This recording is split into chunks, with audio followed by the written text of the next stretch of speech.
Apparently last Friday, one of the sheds that holds a whole bunch of equipment for our like mother company, which is by the way across the street from us, burned down. Oh, What? Oh yeah, you told me about that. Yeah. They lost about $500,000 in equipment. Oh God. I had Tiffany texting me Sunday morning being like, "Are you okay?" And I'm like, "Yeah, it was after hours on a Friday and also it was across the street." So yeah, I was fine. But like, Oh yeah. what happened? Yeah. One of the vehicles, specifically one of the vehicles that we use, combusted. What the fuck? Tesla problems. all this conversation about shit burning down and vehicles going bad makes me nervous. I think we have 2 trucks on our fleet that are less than 300,000 miles. Clay is an EMT, by the way. Yeah. It's fun, you know. But yeah, that was something crazy that happened last week. But like, I was yesterday about the fucking tree. I was so fucking pissed. I ended up leaving like a while after I should have been able to leave work. I didn't even help to tie their tree because that's not my job anymore. Like specifically they tell you you're not supposed to be. Because in the past I have helped tie people's like limbs together, and technically we're not supposed to be Clay doing. does that too.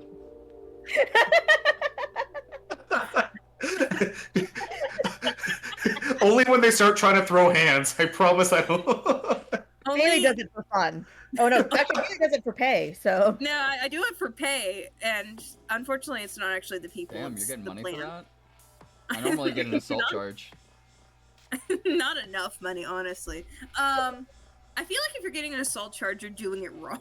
Okay. it was consensual on my end. Not how that works. Consented. I don't know. But, okay. Anyways, the person got their fucking tree, and I was so lucky. I'm still mad about it. I was like so close to like leaving, and nothing's worse than that 5 minutes before close person. Like anybody that's done retail or restaurant work or anything, like that fucker, man. And it's always something big. It's not like it's not even like the people, it's not even they're like, "Oh, can I quickly get something?" It's I need a fucking tree that I bought a year ago.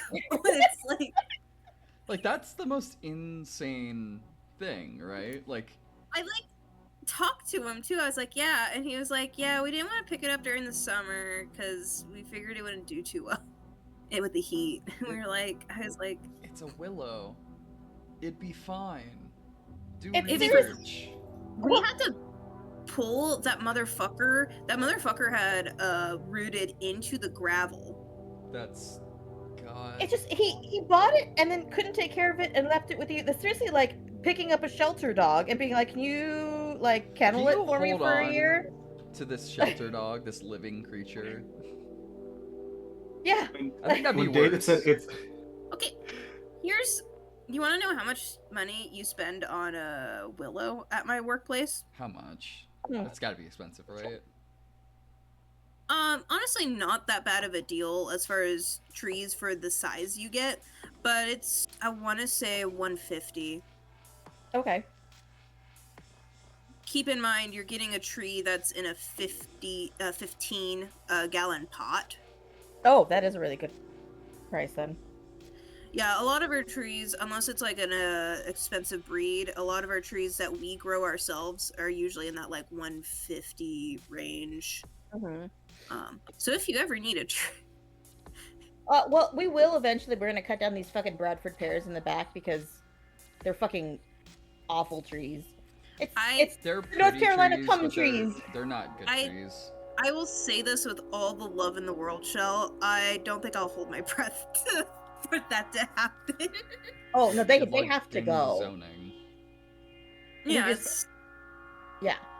It's just that you've been talking about it since you moved in. Well, we have to be able to afford it, Bailey. Yeah. But eventually, the cum trees will be coming down. The cum trees coming down. I sent Bailey as soon as the spring hit. It was like a TikTok of some guy that created a song about, I saw the song. You sent it to me. Yeah, that's what I was saying, that I sent it to you. Yeah. The guy that was like, spring is coming, which in North Carolina means cum trees. Yeah. Yeah. These trees smell awful. Speaking of coming. Speaking of coming. This is my hell. I guess I should also say Clay's mixing himself a drink. He will be back shortly. Neat. And we're all imbibing. Get ready for this fuck shit, anybody who's watching the VOD. Oh god. We curse in this this episode. Yeah, we Oh yeah. We're here, because I Oh yeah, that's what this told me. Yeah. Ethel had never liked her breasts very much. She had, in fact, considered them a constant source of shame ever since she had been a young girl. Am I audible? I think I am. Yes, we can hear you. I'm gonna move my mic just a little closer to my mouth, so everyone can hear me. They had swollen much more quickly than the rest of her female classmates, even when she had been in primary school. Lauren had taken her bra shopping when she had been only 9 years old, much to Ethel's chagrin. The other girls her age, the Shanias and the Imogens and the Morgans of the world, had still been playing hopscotch on the playground and tying one another's hair in uneven pigtails. You cut out. Am I cutting out? Okay, Yes. I know why I might be cutting out on y'all's end. It might be because weird microphone stuff. No, Yeah. it isn't. More.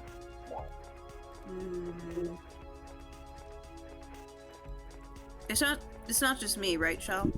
No. No, I see it on my end too, on the screen. Hold on. Excuse me. I'm just gonna reattach my microphone, move you right to here, angle you towards me. Alright. Just I'd still been playing hopscotch on the playground and tying one another's hair in uneven pigtails. Ethel, meanwhile, had to go bra shopping with her mother. She was the first in her class to wear a bra, and she felt like it marked her. The ugly beige flesh harness that made her stand out when she tried to change for PE class among the other girls. Shania and Morgan had both giggled when they had seen Ethel's bra, as though it was something shameful. Dog. As though they themselves would never need to wear a bra one day. That had been nothing new for Ethel, however. Even at the tender age of 9 and some change, Ethel had tragically been accustomed to the teasing from her other classmates. She hadn't been prepared for the boys to gang up on her too, however. Ha ha. There we go. Stretch my mouth out a little bit. There had been one boy in particular, Aiden Yates, who'd found Ethel's new bra supremely fascinating. He'd sat behind Ethel in class, and he'd soon taken to twanging the elastic on the back of her bra beneath her demure yellow and white check school dress, so the band snapped against Ethel's skin. This had hurt her, though worse than any physical discomfort. It had been humiliating.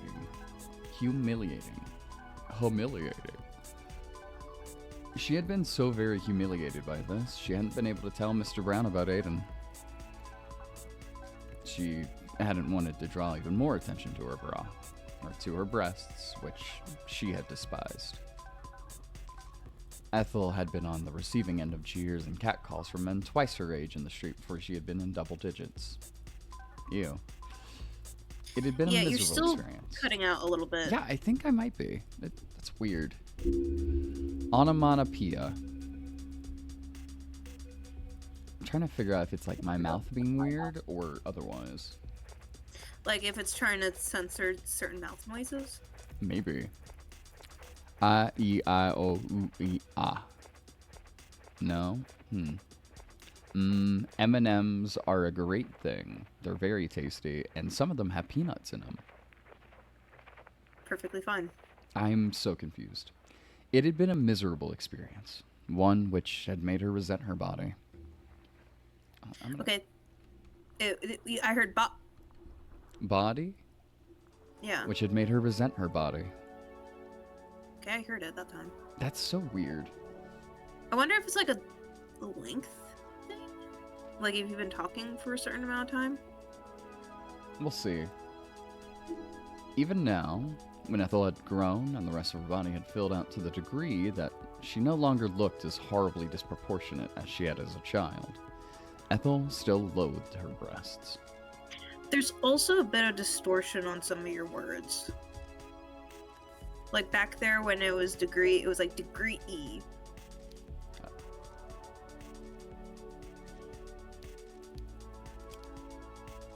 Degree.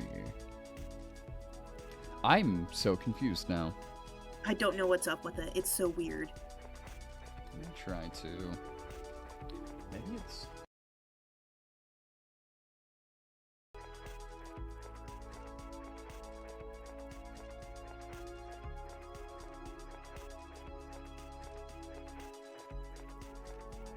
I realized the whole time that I was agreeing with Bailey and whatnot that I... Yeah, I figured. Try to reconnect everything real quick. Okay. Even now, when Ethel had grown and the rest of her body had filled out to the degree she no longer looked as horribly disproportionate as she had as a child, Ethel still loathed her breast. Just like the E sounds for some reason. It might be just me. I do feel like I'm pronouncing E's weird right now. Hold on. Okay.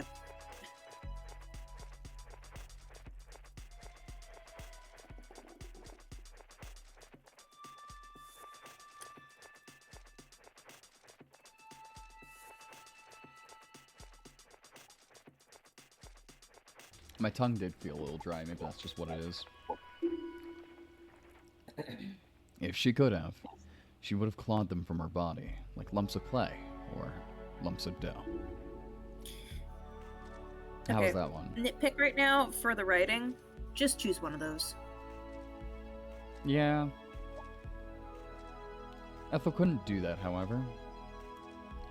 All she could do was endure them, and that was precisely what Ethel had tried to do. She'd endured and endured and endured, never much liking the cumbersome cage of flesh she had been trapped in. Ah. But it wasn't resentment which prompted Ethel to massage her breasts now, rolling them between the pads of her palms, then pinching her nipples between her fingertips. I think it's sounding better now. Yeah, I think so. Her actions were not those of a woman who wanted to surgically remove the bags of fat which swayed on her chest. They were reverent instead, almost worshipful. Ethel's index Ethel's index finger rubbed at one of her nipples, which was slick from the bathwater, and a jolt of electricity coursed down her spine. Her back arched, water sopping against the inside of the tub. Ethel had touched herself before. As much as she disliked her body, she wasn't necessarily afraid of it. But she couldn't recall it ever feeling quite like this. She'd never been quite... Don't giggle.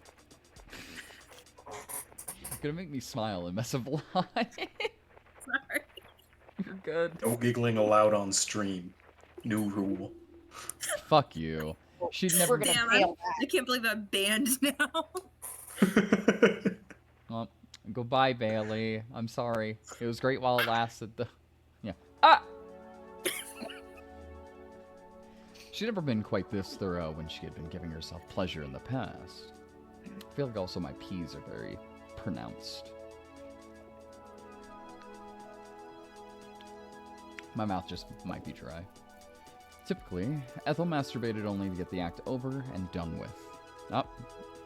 Yep. There it is. Typically, Ethel masturbated only to get the act over and done with, so she could do more productive things with her time. Things which were decidedly less embarrassing. My efficiency jorking it, I can respect it. Dude, like Yo. that's such a an anxiety and like shame culture thing. I'm sorry, Shell, but I'm currently yorking it in the tub to my mushroom girlfriend. Don't have time for thinking like that.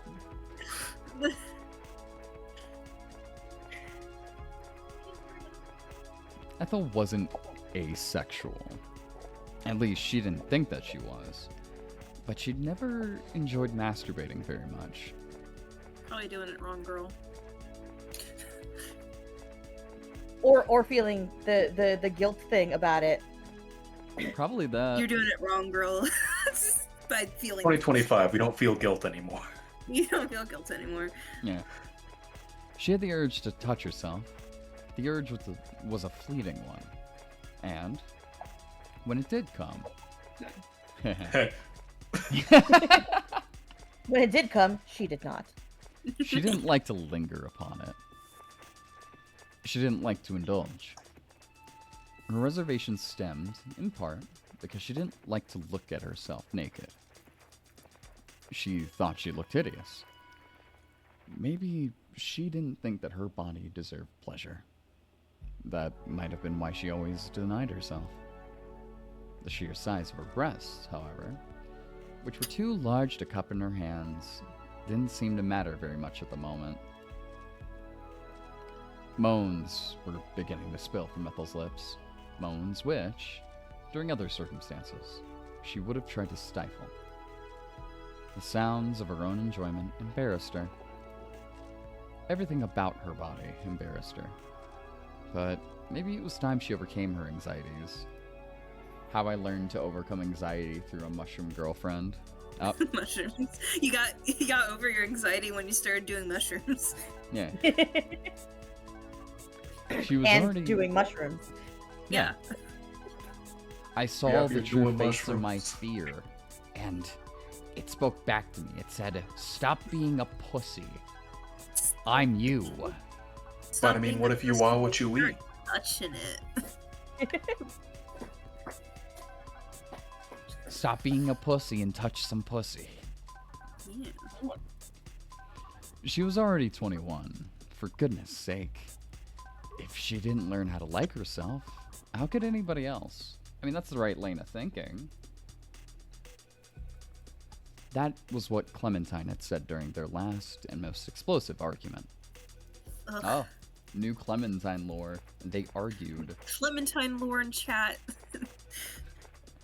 So, you know, I should probably have that open. Slowly building a character profile for Clementine. Yeah. Claire! I'm trying to be here for you. Oh, wait, sorry.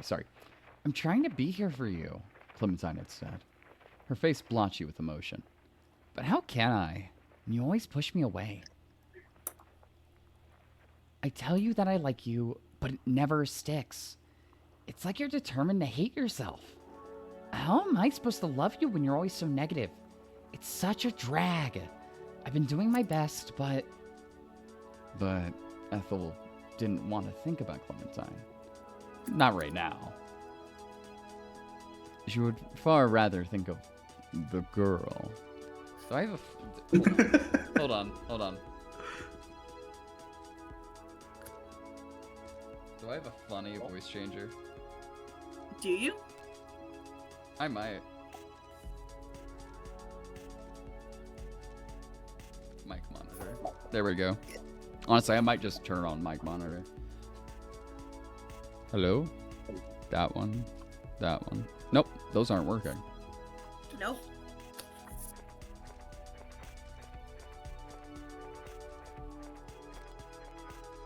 The girl.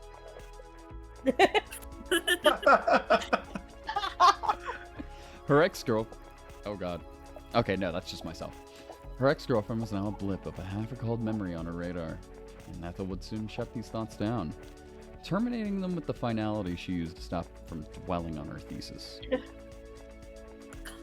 Girl, you need to get your thesis done. We're not graduating. Hey girlie, it's me, your subconscious. You want to do that? Hey, thesis? yeah, sorry I didn't get my thesis done. I was doing mushrooms. Yeah, Sorry, I got doing infected with mushrooms and I died instead. Bailey, we aren't stopping to appreciate the double entendre of doing mushrooms. Yeah, we did. Oh, You're just we slow did. to the joke. We said it. Oh. The rest of us were in on it.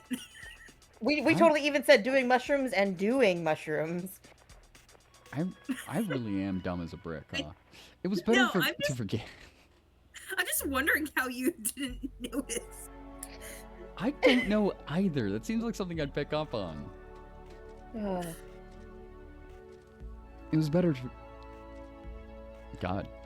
It was better to forget. To drift away inside our own memories. To daydream. Just moving right along. Ethel moved her right hand, now, sliding it between her thighs. And, as she did, she imagined that it was the girl touching her. The girl. Oh, sorry, hold on. She imagined that it was... the girl. Touching her. Touching her. Ethel's own hand, which was flush pink from the warm water, might have been red and blotchy. I'm just gonna have my finger on that button. Yeah. Might have been red and blotchy, just like Clementine's face had been when they argued. But in her mind's eye, her hand was whiter than ivory. She saw the girl resting atop her. Saw the girl's... Oh, sorry. She saw... the girl resting atop her. She saw... the girl. Dark eyes. This is... Oh, that's wrong.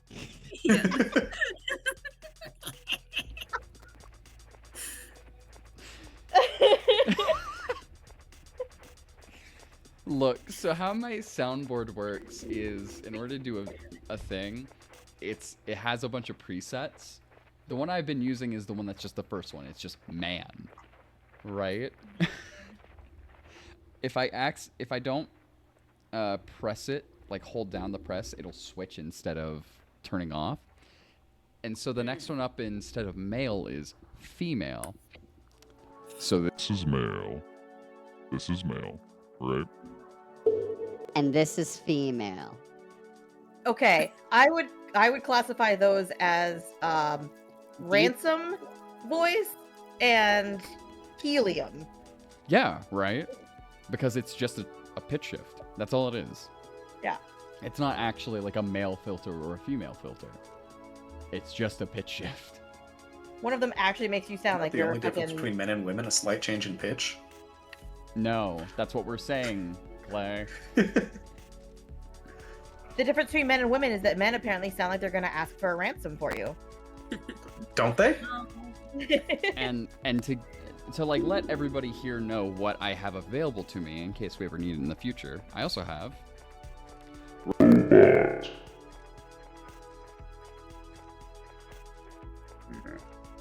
Monster. This one sucks. Baby? And elder. So it was robot, monster, which is the one that sucked, baby, and elder. Elder. Which elder is like super deep for some reason. You know. Dark eyes disassembling her. And she moaned. Ethel's fingers began to speed up, heedless of the water she was splashing on the floor, and of the sound she was making. She had hated herself for far too long. Finally! Why couldn't she love herself now? This is spores talking within her. Hey, whatever can build some self-confidence for this girl. I was about to say, maybe she should have been infected with spores a long time ago. Hey, This is why we do shrooms in college. Hey, it's me, the spores. Finger yourself. Girl, you have so much to offer, okay? Oh my god. Those spores are little cheerleaders inside of her. Yeah, you can do it. Touch yourself. Jork it. York it. It's like It's a bop. for your own good. The spores are a fucked up bop it. York it. York it. Ow! Better Lick luck it. next time. Pinch it. Wish it. Squeeze it. Pop it. Ooh. Too slow. Let's speed it up now. This is the part where we get faster. I'm gonna laugh so hard the next time I see a fucking bop it. Just imagine a bop it shaped like a tit. Bop tit. There you go. It breaks You know itself. somebody's out there tried to shove one in themselves. Oh, absolutely. Listen, what haven't people tried to shove in themselves? That's Yeah, Hey, a lot. Public To be service fair, a lot of the commands announcement. are already. Make sure it has a flared base, at least. the Please. real question is, what was their score when they did? The thing is that a lot of the commands are already primed for it. You know, twist it, pull it, bop. Like I'm telling you, it's New already evolution primed. of Kegels just dropped. Oh no. No. There is one person who is actually just sexually like aroused by boppets, and we are offending them so hard right now. We're You not think I'm judging. watching this Listen, for I'm not one to You kink do shame, you. but maybe in that case. Just know that the idea just occurred to us. Yeah. You've been enlightened for far longer than we have. Please drop your score in the chat. Yeah, please. We need to know. Has got to know. The girl at the church had said Ethel was cute. She'd called her adorable. She seemed to think that Ethel was worth loving. And Ethel could only hope. As her fingers explored the crevices of her body she didn't usually touch, that they would be able to see one another again. Otherwise, you know, the word, otherwise, she really would be on her own. Thank God. Ethel had done. felt weary while she had been walking home through the forest. But she felt even wearier after her bath. She was so fatigued, she scarcely had the stamina to rise from the tub, then towel herself dry. Her arms felt too feeble to properly dry herself, so she scarcely bothered. Scarcely? It doesn't matter. She gave her stomach, thighs, and armpits a perfunctory wipe with a towel, but she didn't bother with her hair. She let it fall around her shoulders, damp strands sticking to her cheeks, both of them. Awful. Ethel was so tired she could feel her torso slumping forwards as she brushed her teeth at the bathroom mirror. She could feel her eyelids beginning to droop, as though she'd been caught by the same wicked spell which had so tormented Sleeping Beauty. This was a fanciful thought, however, one which had made Ethel scoff. She might have fulfilled the sleeping part of the equation, but she was no... I stab her. I kill her. I kill her. I'm not even gonna read the last word. Do I need to read this? No. Okay. Actually, I think you do. I can't read. Oh, sorry. That's right. we forgot Clay, that it was her Clay self-deprecating can't again. read. I got Yeah. you. Oh, okay, okay. Yeah, that's why we found it This meaningless. is like when the parent edits the story and they're just like, no, I'm skipping that part. And the kid never knows. Yeah. They fuck super hard. Yeah, I'm just gonna skip right over that. It still... Skip over a little self-deprecation, but jorking it in the tub is totally... Look, we have to, Clay. We have to jork it in the tub? I mean, that Yeah. too, but... Yes. It's a non-skippable cutscene.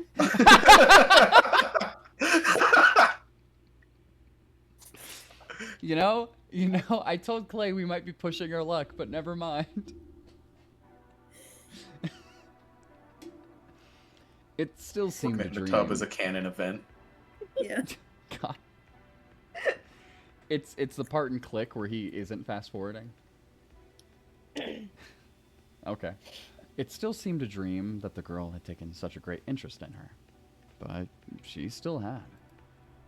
Ethel clung to this thought like a talisman as she bent, her legs almost buckling beneath her, to remove the plug from the bath. And when she rose and turned off the lights in the bathroom, the girl was interested in her. She cared about her. The actions Ethel had engaged in earlier, her fingers roaming the exposed curves of her damp, naked body as she lay in the tub, yeah, sure, I'll just say tub, hadn't been born out of some selfish delusion. Sorry, Bailey, I interrupted you. What were you gonna say? I don't think the girl actually cares about us, but anyways, you can move on. Oh, fair enough. Ethel's fondness for the girl was reciprocal. The girl liked her too. Didn't that mean it was fine to think of her when she stroked herself to climax? When she came?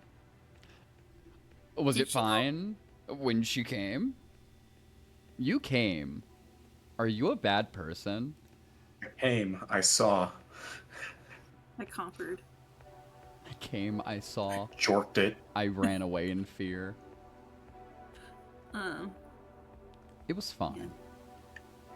I've decided. It was fine. Me, It was David, I'm saying it right now. It was fine. Everything Girl, would you can be jork fine. it. This just reminded me of like there's people actually online, mostly like younger people our age or like younger David, where they're like, is it a bad thing if I like masturbate to a thought of another person? And it's like, what are you what are you talking What about? else are you jorking it to? Yeah. Right? That's what porn They're is. Well, they're like, if I have a crush on somebody, and it's like, yeah, that's Just don't be a normal. fucking weirdo outside of the one Don't be a weirdo instance. outside of it. And it's like, Puritanism is back on the rise, and it's scary. Yeah, it is. Yeah. Mhm. Thought police and all of that. It's because... So the main reason that is happening is because a lot of these people have not been exposed to this stuff. So Yeah. it's a weird continuation of that. Because birth rate in populations like ours, where we're like queer or we're reasonable and don't want 10 children, have declined over the past years. However, quiverful stuff is still happening and will continue to happen forever. Oh yeah. And has especially gained popularity in Christian communities.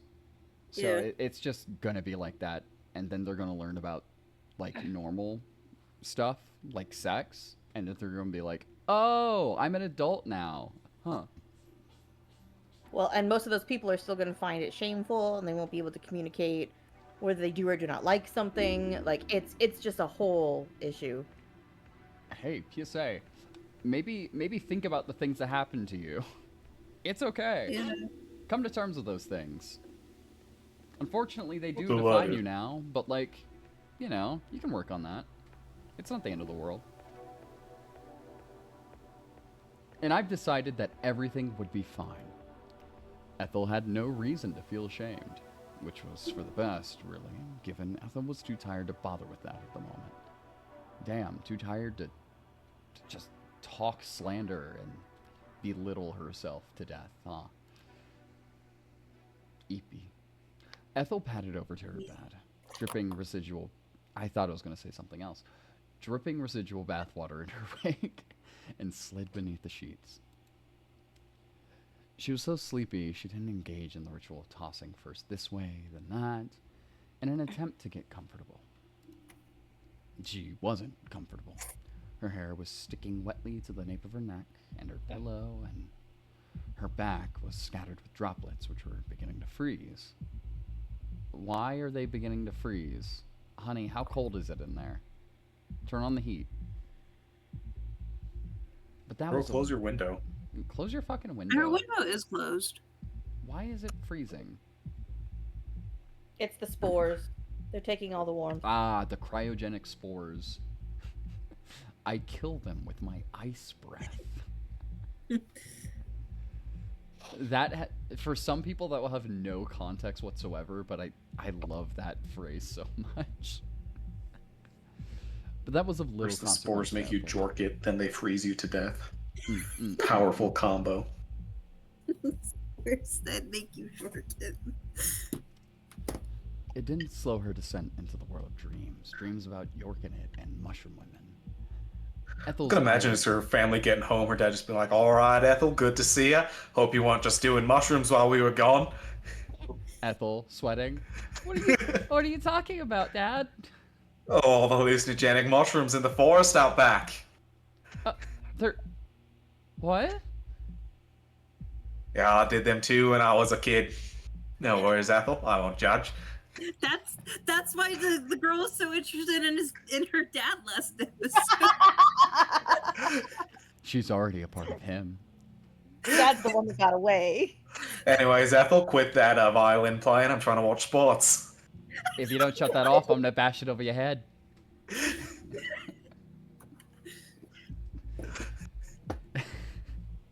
Ethel's eyelids fell shut as they wanted to in the bathroom, weighed down by the sheer force of her own exhaustion.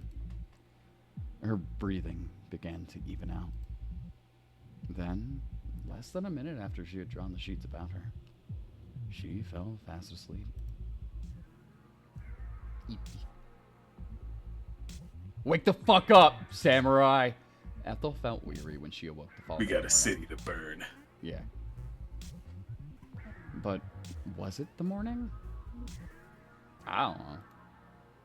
Ethel's curtains were ajar. She must have forgotten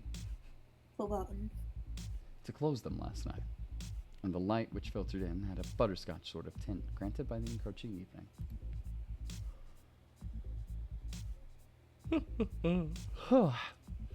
It must have been past midday, at least, for the daylight to take on such a burnished caramel sort of color. Oh, color. But Ethel was rather more preoccupied with the dull, heavy aching of her limbs and the humming in the back of her skull than she was the exact hour. Sleeping was supposed to be a restorative act, but Ethel didn't feel particularly soothed upon waking. Girl, I fucking feel you. Yeah. That depression be hitting. Have a depression be hitting. It wouldn't have been an exaggeration, in fact, to say that she felt rather wretched. Me waking up in the morning feeling wretched. Wretched. Every time I play Dark Souls, I pick the character class Wretched to make it feel like I'm in the game. Thank you, Shell. There was a foul taste in the back of her throat, one which reminded her of her mother's moldy cherry pie. Oh, you mean the one that looked like period blood that I made a bunch of terrible jokes about?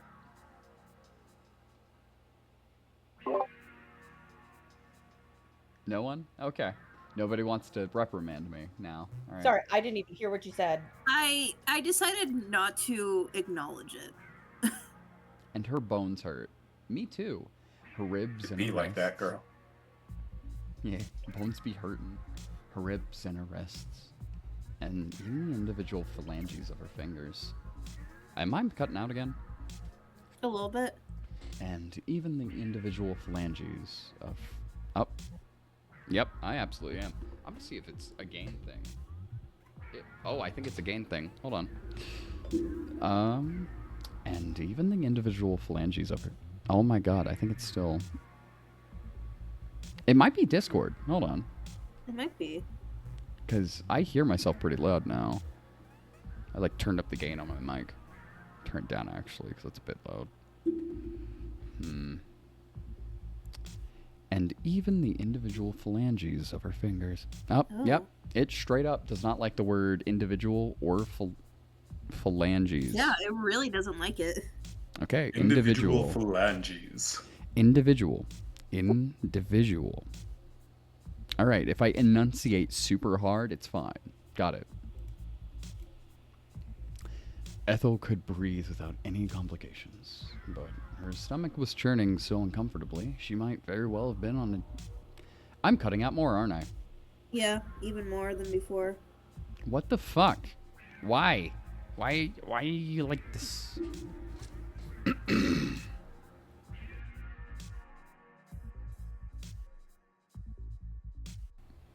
Alright. Ethel could breathe without any complications, but her stomach was churning so uncomfortably, She might very well have been on a dinghy out in the Atlantic Sea. How was that? That's good. Okay.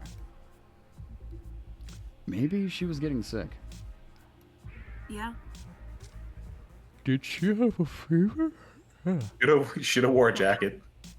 Damn, should have worn a jacket. Shouldn't have yorked it in the bathtub.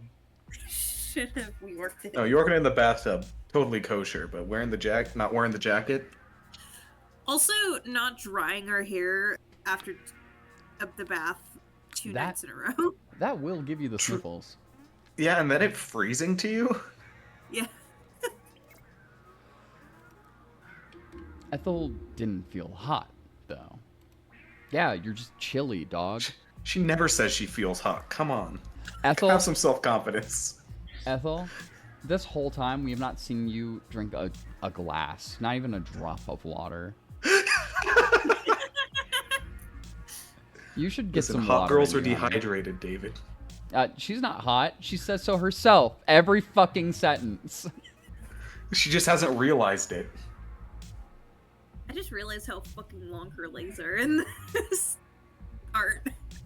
You know, I know it's just the art. In the bath and this right here, I'm sorry, girl. You got fat tits. You got no ass. Like, Yeah. Yeah. Zero. like you just Ethel, got long our legs. top-heavy queen. Yeah. What women wanted to look like in the early 2000s. If anything, her skin felt uncomfortably odd and clammy. I feel like I'm cutting out again. Yeah. You did. If anything, her skin felt uncomfortably cold and clammy. some Cold reason, and it- clammy. Yeah. Maybe because she'd fallen asleep without properly drying her hair the night before. Again, yeah. Like I said. Why? Ethel had long hair. Yeah, blow dry it, dumbass. Yeah. Not everyone can just go to sleep with wet hair. No. Not everyone's built like a fucking furnace. Me and Clay fist bump. I overheat in the winter when it's -10 out. Somebody please help Dude. me. Dude, I do too. Maybe not that cold, but god, yeah. I can't even think about -10. Haha. Haha. North Carolinian. Yeah. I say like I wasn't born and raised there. I legitimately complain when it's like 40s and like Yeah, 40 is balmy.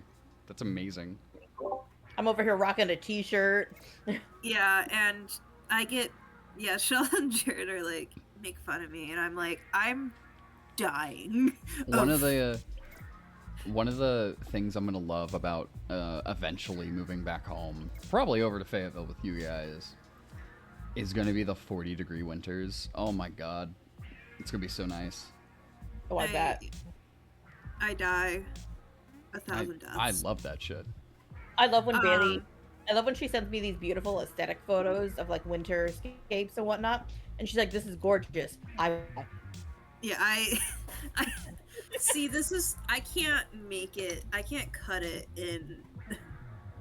This actually reminds me of there was like a comedian who did like a stand-up bit where he was like, yeah, so like he like got like a flight cancel or something like that where he was like doing a connecting flight through Chicago and he was like, it'll be fine, I'll just like stay here. And then like while they were like touching down, they were like, yeah, so it's like negative something and it was like 3 p.m. and he's like, it's going to get colder, and he like ran to the counter, was like, I need a flight to Florida like now, because that's like where he had to go home. Oh, I heard about that. Yeah. And then the person was like, yeah, will this place be? It was like, yeah. And then she like looked him up and down and was like, yeah, you can make it. He's like, and then she told him to run. Because the flight was In like leaving 5 minutes. in like 6 minutes or something like that. Yeah. God. Oh wait, hold on. Also, David, quick side note. What? Sorry, I know we were just on a side note, but remember when I like pulled that playing card and it's like old-fashioned recipe that uses powdered sugar? Yeah. I tried it. It works surprisingly well. I'm not surprised. Powdered sugar instead of syrup sounds like it'd be a good way to keep the alcohol content up. Easily dissolves in very little liquid, so it's easy to adjust the amount of sweetness you have. Instead of having to make a simple syrup. Yeah. I don't know why we don't have any on... I know why we don't have any on hand, because I haven't been doing much drinking, so I haven't been making any. Much, yeah. Yeah. I say I haven't been doing much drinking. I think I've just gone down to a normal person's amount of drinks per week. I gotta make up the difference. It's on to my second cider. This one's a lemongrass rosé. My I hardly know her. But... God, what is this? Stepsister-in-law. We were doing drinks one night, like over Christmas and whatnot, and we were talking about making simple syrup, and she was like, we don't need to like actually make simple syrup. And she was like, listen, if you just get hot enough water and just put the sugar in it and just shake the shit out of it, she's like, it'll work. You don't need to cook it. Honestly, facts. Yeah. Changed my life. I was like, oh man, I've never like cooked simple syrup ever again. Because it's just the reason why simple sugar works is it's just high density, so it literally thickens the water. Do you use rich simple or just a 1-to-1 ratio? So it depends on if I need it to be shelf stable or not. If I'm planning on leaving it out and having a bunch of it and whatnot, I will do the 2-to-1. And if I'm just making it for the day, it's just 1-to-1. Hell yeah. That's about what I do too. Yeah. That reminds me, I need to, I still need to do something with my dried lavender. And one of the things I was thinking of was making lavender simple syrup. Ooh, that would be good. Lavender simple syrup? You could try to make lavender bitters if you do an infusion. I was also considering doing an infusion. So I'll either infuse it or I'll do a simple syrup. Or I was also thinking about buying some sort of neutral oil and making lavender oil. If you did an infusion, I do recommend just straight up getting Angostura liqueur, or just do whiskey. I know that You could also keep it simple and do Everclear. My favorite. My favorite infusion was doing Earl Grey tea and gin. I remember that sounds fantastic. It was really good. I will send you the recipe. I have a recipe for a drink called the Earl Grey Martini. Oh, that sounds lovely. That involves, it's fantastic. It's one of my favorite drinks. I once did I had a really floral tea, and I made a simple syrup with that. It was heavenly with gin. What type of tea was it again? It was called RGB. It's a mix. Yeah, it was a bunch of floral stuff. It came out a really beautiful purple when you steeped it. But I remember when you did that and you said it was really good, but I never got to try it. Honestly, I think I might have some RGB still. I think just laying around that I haven't really used. Because I've been like, I'll save it for a special occasion, but I never have a special occasion that I want it at. Fair. So I might just make a simple from it. Yeah. I couldn't find it this summer, but one of my favorite, Hendrick's makes a summer solstice gin. Yes. Oh, Hendrick. Yeah. Don't start so talking about good, Hendrick's around Clay. Clay summer. loves Hendrick's. What do you mean? Please start talking about Hendrick's around me. Was it Neptuna that you're talking about, Shell, or was it the other one? No, not Neptuna. It's literally a summer solstice one. It's the herbal one. So a lot of lavender. It's very Earl Grey. Yeah. I remembered that one. Yeah. Fuck, which one is that one? I'm trying to remember. Oh, fuck. Which one, Clay? I'm trying to remember which one what it's called. I always get the limited edition ones. Well, what Midsummer was the notes for it? It's Midsummer Solstice. It's the one in the purple bottle. It's called Midsummer Solstice.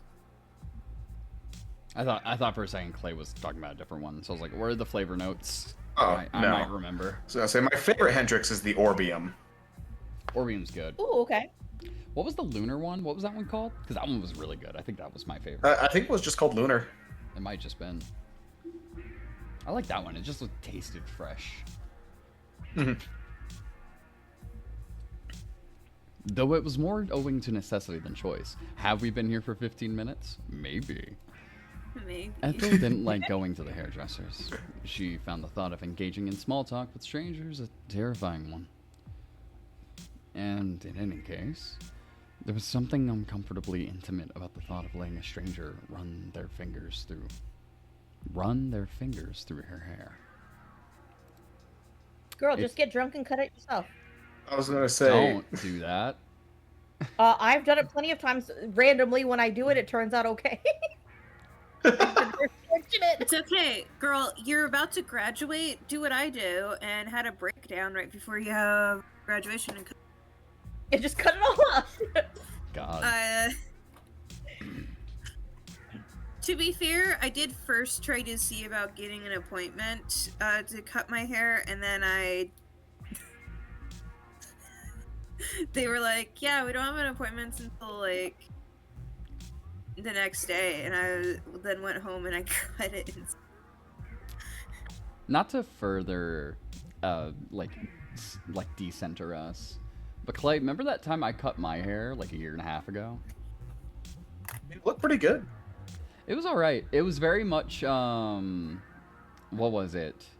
What is it? Teenage girl cutting her hair type shit though. Yeah.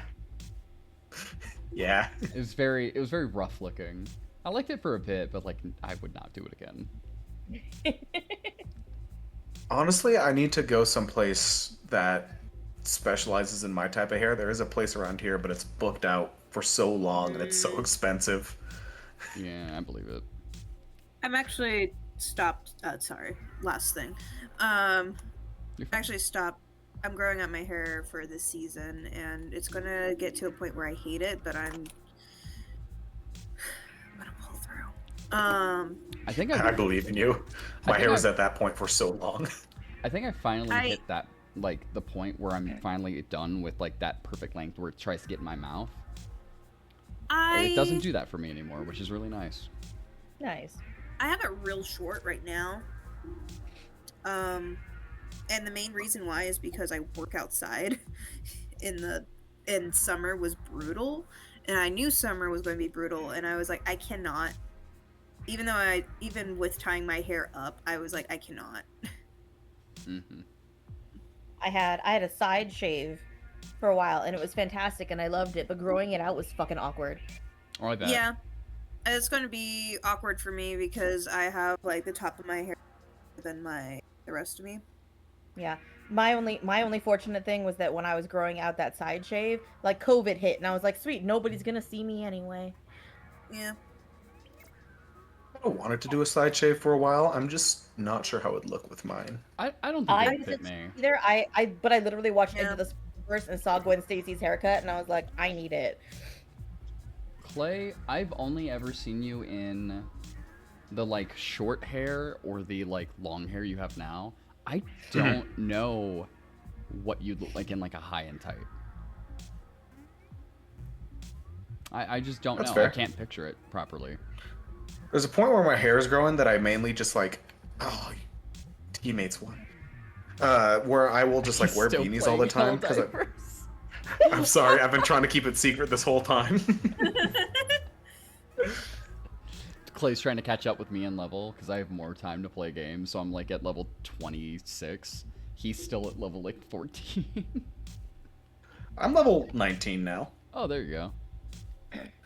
but yeah, no, there's like a point when I'm growing out my hair that it's just like I don't like how it sits on my head. Like Yeah. there's so much effort to keep it detangled, and then just for it to not look very good until it's longer. But My hair is gonna do the weird thing where it's gonna start to curl, but it's not enough to do a full curl, so it just like a weird half swoop up, and it's starting to do that now. Actually, the shorter bits, so it's really, like I've got waves now. I really like that my hair's got to the length where it's just like this bouncing curls when it's been like conditioned. Like it looks really nice, and I'm very happy with it. Yeah. I think I'm at that perfect length that I'm gonna start like cutting to, honestly. Yeah. Yeah. But I'm still gonna do that thing that I said I've at least mentioned it to Clay. I want to get it down to my waist first. Mm. Like, just see how I feel. See, I tried to see how long I could get away with my hair, like how, because I did short hair for a really long time, and I was like, I'm gonna grow it out and see how far I can get. And then I got like a little past my shoulders, and I was like, and I gotta work out in the heat, and this is not gonna work. There you So go. I was like, and we're done. All right. So it felt weird when I first felt my hair hit my shoulders. Yeah. It does the first time. I will also say I was having weird gender whatever shit, and I was like, I don't. But I'm not butch enough if I have shoulder length curly hair. But butch is a state of mind. It is. I was gonna it say is. I've seen some very butch women with like longer hair. Yeah, yeah, and I know that. I feel like a lot of those women also have straight hair. It's a weird thing. It's a That's state of fair. mind, Bailey. It is a state It's of mind. It is You a must state of mind surpass in my the mind. physicality. And the state of mind is still weak. You have to Anyways. intimidate the straight men just by looking at them. Yeah, no, All right. Bailey, I don't fear you enough. Come on, step. I don't. What the fuck? You haven't even seen So what Bailey intimidate the looks straight like. man. That does come off weird. I literally posted a apologize. picture, so that's on Hey, you. my hair's down to my lower back, and I scare plenty of men. So Yeah, but Shell, you're a witch. You're also like a full adult person with kids, and I'm. You're a full adult person with kids and a witch. Like Yeah, I'm you're surprised you're not straight up licensed. witch. Like you do mugwort concoctions. Like, come on. That could kill me. Anyways, I actually Yeah. made a homemade antibiotic today. So, sorry we took a 20-minute diatribe. Back to this. Ethel didn't like it. What did you not like, Ethel? When other people brushed her hair, either. It made her feel tense. Oh, I love that feeling. Ethel kept her hair long because she did not want anybody else touching it. It didn't. I misread that so hard. Yeah. Didn't want anybody cutting it. But she didn't trust herself enough to cut it either. Ethel's hand-eye coordination was good enough when it came to playing the violin. Girly, no it ain't. But it evaporated when it came to her appearance. It was why Ethel never wore makeup either, despite her mother's best attempts to teach her. Lauren had tried to show Ethel the benefits of foundation, eyeliner, and lip gloss, but Ethel never taken to it. The one time she had tried to apply eyeliner, she had poked herself in the eye with the pencil. Yeah, girl, yeah. Girl, it takes work, okay? It takes practice. It's practice.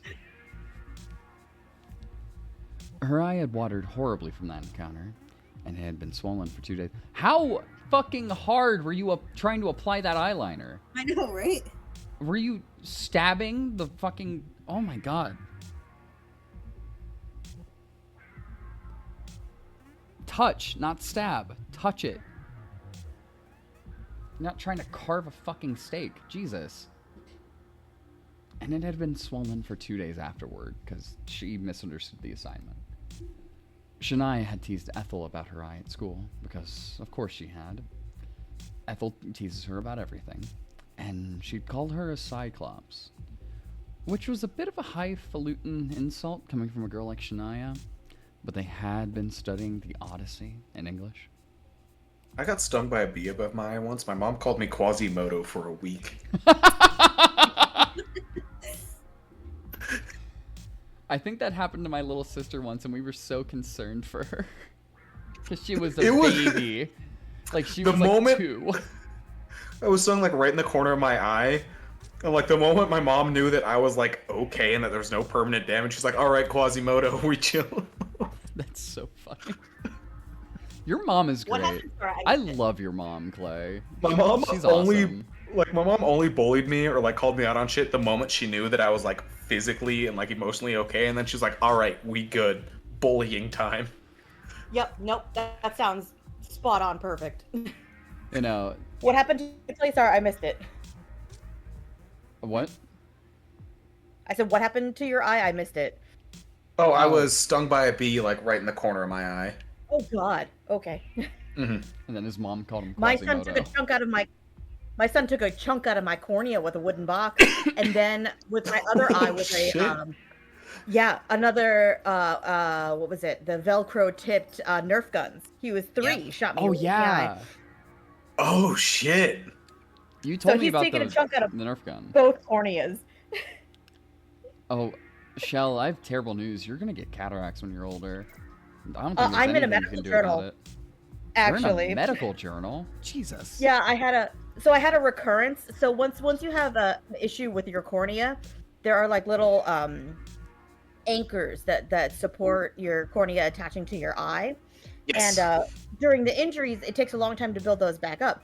So at night, when your eyes swell slightly, if you open your eyes too quickly, your eyes or your corneas can stick to your eyelids and pull them loose again. Oh. Oh. I pulled almost the entire cornea off my eye. It was almost the entire eye. They took an image of it, and then she was like, "Do you mind if I put you in like the study that I'm doing?" And I was like, "Sure, why the fuck not?" And then she was like, "Do you mind if I tell the med students?" And I was like, "Sure." And then like 8 med students come in, and I was like, "Oh my god." Don't let them tell the med students.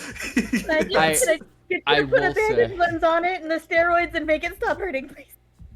I will say that I respect you for being like, yeah, you can use this for teaching. Use this for teaching. Yeah, why the fuck not? You know, that makes a second person that, like, the other person I know isn't in a medical journal yet, but he is currently being studied, and they plan on putting him in one. Jesus.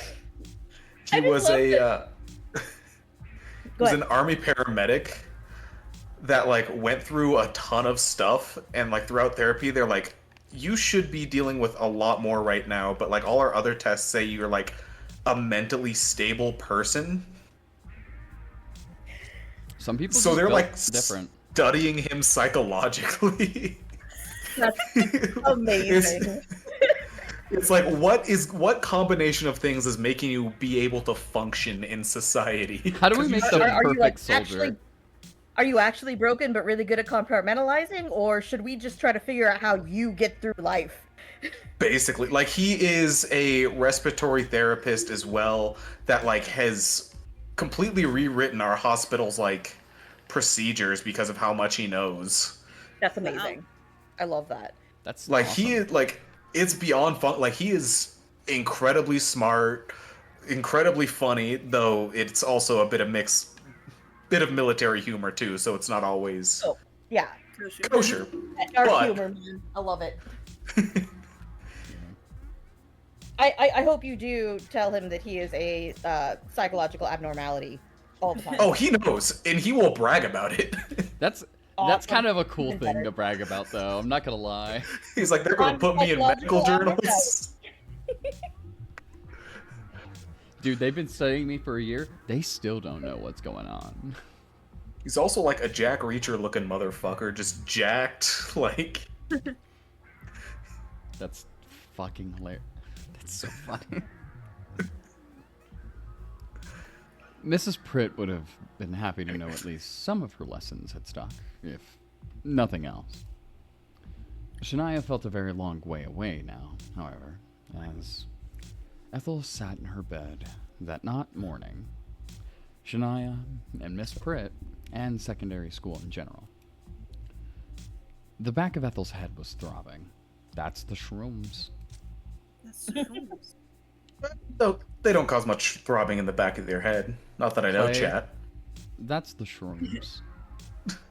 Why did she feel so tired? Why? You don't usually feel tired after shrooms. I mean, it depends on how what would you eat, know but- about that, Clay? Research. Research, exactly. I'm in the medical field. Academic research. Ethel might have gone to sleep late, but she knew she'd slept for a long time. She couldn't remember having any bad dreams either. She hadn't awoken in the middle of the night, covered in sweat, a scream burgeoning on her lips like a put upon heroine from a gothic Up. There we go. Like a put-upon heroine from a gothic novel. I'm cutting out. Yeah. A scream burgeoning on her lips like a put-upon heroine from a gothic novel. It always throws me out that heroin and heroin are spelled the same. Yeah. She had slept so soundly. Instead, she might have been the dead, an unmoving corpse. Maybe that's why your shit froze to you, is because you didn't give off any body heat. Christ, Ethel felt as cold as a corpse. It was chilly outdoors, but it should have been relatively warm in her room. Why, then, were her teeth chattering? Hey, it's the cute look again. Yeah. It's her EP look. Black looks good on you, girl. Yeah. Ethel forced herself to sit up, though this took much more effort than it should have. A thought has crossed my mind. Puppy dog goth lesbian. Yeah. With bleary, half-lidded eyes, she looked around her room, which wasn't her room. No. Oh my god. Okay. I genuinely read ahead to see if she kept talking about it. Yeah. I was like, I'm not reading this if you're doing it again. Ethel thought, or hoped rather, that she might regain some strength if she tried to regulate her breathing, but Ethel coughed. There you go. She could feel her chest convulsing, gripped with a sudden paroxysm, which brought tears to her eyes. Is that the right pronunciation, Clay? Paroxysm? Paroxysm. Paroxysm. Yeah. Thank you. So while we have a near medical... Why are you asking me? I can't read. Brat. Look, it's nice to have a near medical expert on hand, even if you can't read. I say I can't read. I've been reading Ulysses. I hate every word I read of it, but... Oh, gee. I love that the funniest fact about the part that you're reading Ulysses is that you're fucking light-skinned half-black. It's so funny. I'm reading it out of spite. At this point, yeah. It's like, it's the second hardest book in the English language to read. The other one is only harder because it's basically a puzzle to read it. And an eighth of it is like fucking racist propaganda. Of Ulysses? Yeah, right? Or am I thinking of a different book? I think you're thinking of a different book. I would put it more nationalistic, not necessarily racist. Thin line, yes, but I feel an important one. I think, yeah, that's a fair take. There was a bitter, bilious take. No, Clay. Bilious was what? How do you say that? Bilious. Okay. Bilious taste in the back of her mouth. Game pulling out the big words that I don't know on me. That's fun. It tasted foul, like something dredged from the depths of a lake. Hold on. Is it you?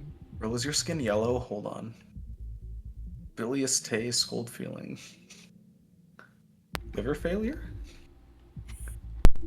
Or just a general lack of bilirubin.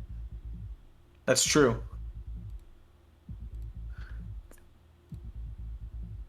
Okay, that's still going. Sorry, I disconnected some things real quick again. I'm just gonna make sure. Okay, cool. Ethel raised one hand, which was trembling, to her mouth as she continued to cough, her body shaking feebly, like an autumnal leaf in the chill. I know how to say autumnal though. I know like the like literature words. I don't know these scientific ones. Why are you coughing for me? I don't know. Bailey is fully capable of coughing. I'm so sorry. You know what? There you go. Also, for a second I was like, was Bailey coughing there? No. There's a sound. No, don't cough. Don't cough. Hold on. There's a sound effect there. Oh, is there? Yeah, she's coughing. Interesting. She coughing. More hacking coughs escape Ethel's throat. We've made no progress, gang. We're making no progress. We're not finished. But you know what? We're having fun. This We is are what having happens fun. when we drink. Yeah. Unfortunately, I took too long and the alcohol's not working. Bummer.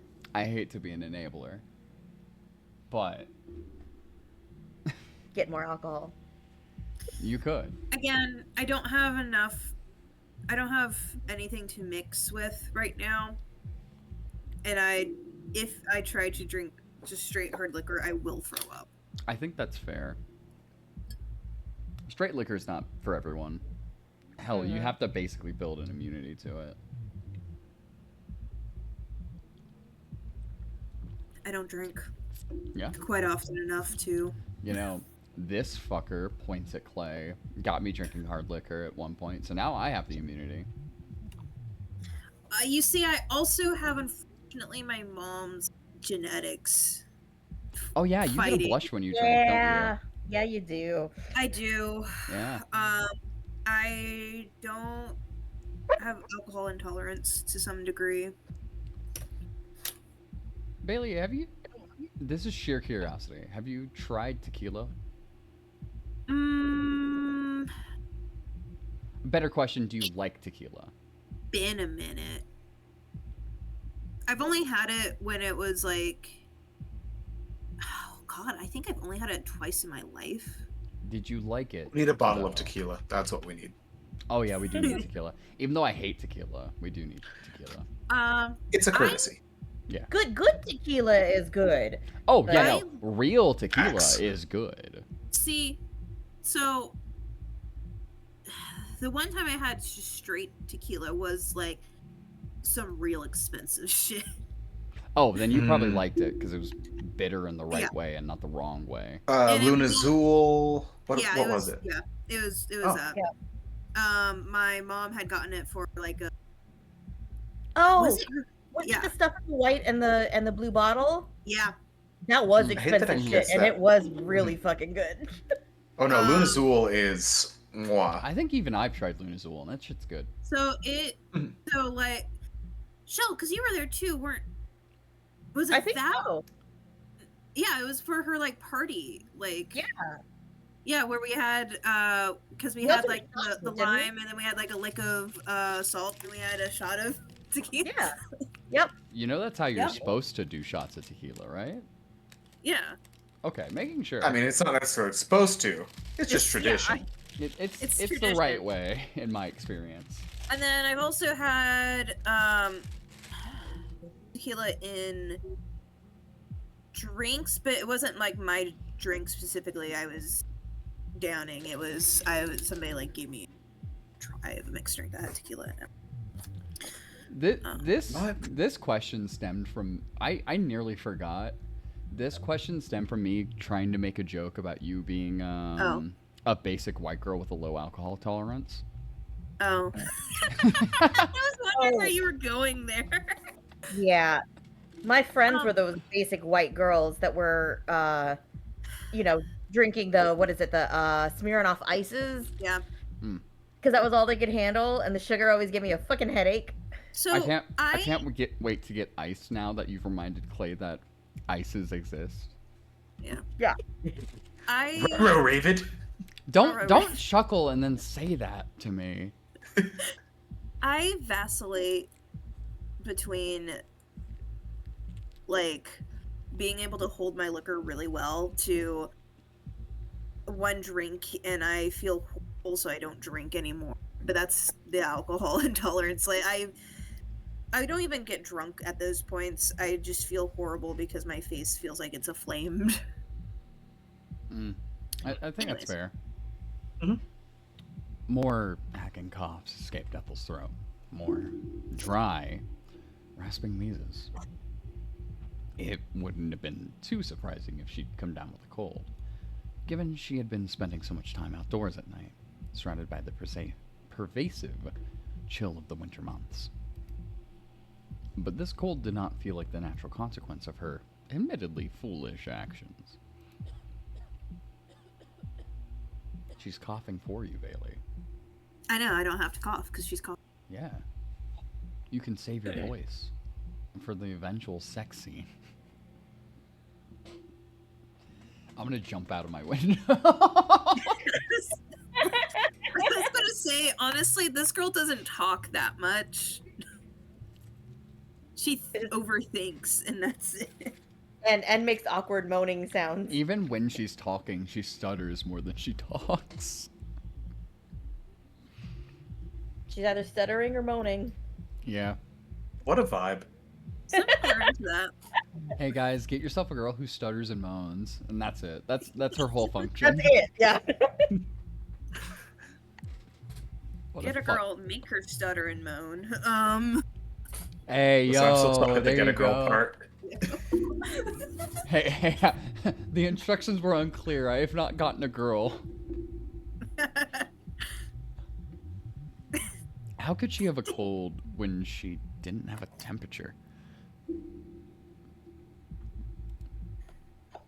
I realize what that means, but also the wording of that felt weird. Ethel's arms and her legs were weary. That much was true, but her forehead felt quite cool, as did her armpits. She wasn't sweating. You have a fever and not sweat, girl. Hey, girlie, I think you're overcome by mushroom. I have terrible news. Does this fit the pattern of a fungal infection? Not quite, unfortunately. But I was gonna say probably not. Do girls get fungal infections down low? I don't know. yes, Okay, Yeah. I Yeah. figured. I a yeast assumed infection, David. That that is a That fungal. is- Okay. Fungal infection, yeah. it's yeast. I thought Clay, I shoot you. Stop yelling at me. I shoot you. I've never claimed intelligence. Have I ever? In the entire time you've known me, have I claimed myself to be smart? It's okay, David. I also tend to think of yeast as its own thing. Yeah, I feel like because you're it's used in bread. It can't be fungus if it's in bread. You What do put you the mean? mushrooms in your bread. We put the mushrooms in your bread and you eat it. Eated it. You eat it. Eated Can't get bread without mushrooms. Wait. Wait. Why Hold am I seeing colors out of space and time? And some people can't get mushrooms without bread. Hey yo. Facts. They be expensive sometimes. Not that I'd know. Not that Not you that know. he'd This know. is based from your research. Yeah, From- academic research. Yeah.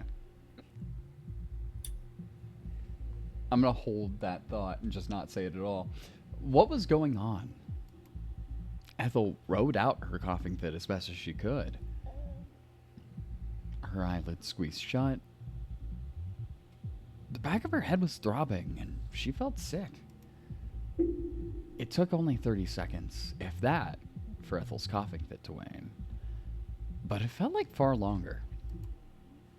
Once she had finally finished, Ethel felt enervated. I assume. Yes. Yeah, I think so. Cool. Completely drained of her energy. I genuinely cannot think of another way to pronounce that word. Like, except enervated? But, like, why would you enunciate the Enervated? N? Yeah. Like, why would you enunciate the N after an E like that? That's so wrong, right? Weakly, she drew back her hand, which she had used instinctively to cover her mouth. Hmm. There had been no real person, or Jesus. There had been no real reason, she supposed, to press her hand to her mouth, given she was all alone. There was nobody here she could pass her cold on to. Consideration was a learned habit, however, one which had been ingrained into Ethel through her. Did I cut out? Yes. I figured. One which had been ingrained into Ethel through her uncomfortable, awkward years spent around other humans.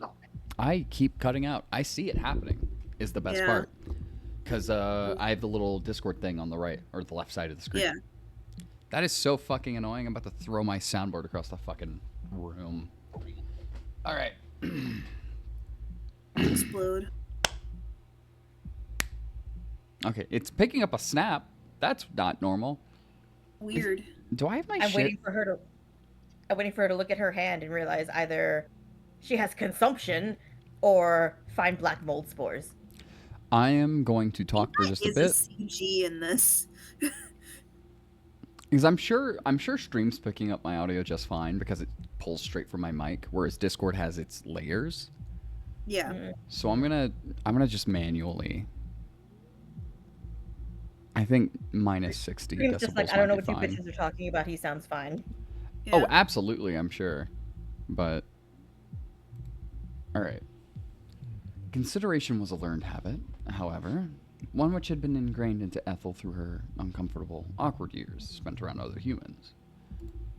Maybe there's just something weird happening with, like, the auto-detect through Discord. Yeah. That's my Do you have assumption CRISPR at this on? point. I normally do, because CRISPR is super useful because I have a fan running underneath my desk. I always turn CRISPR off because they cut me out every time. Hmm. And luckily, my fan is not that noisy. I also am working off a laptop, and so I don't know. That might be it. It's weird because I have a mic set up, so I have to actually, like, take certain things into consideration. But, Yeah. you know. There were worse habits one could get into. There was no shame in being too conscientious. Ethel straightened her back, feeling a little calmer, then glanced down. Her tits were mushrooms now. Her right palm, which... What was the name of that achievement? Hold on. It doesn't matter. Her right palm, which had been pressed to her mouth during her convulsions, felt a little damp. Yeah. Harder for people Oh, wanted to girl. Hostable. Stipple now. Oh my You god. don't even have to worry about Hostile. insects. You're in England. It's okay. Babes, John needs a bondulance. What the Yeah. fuck did you just say?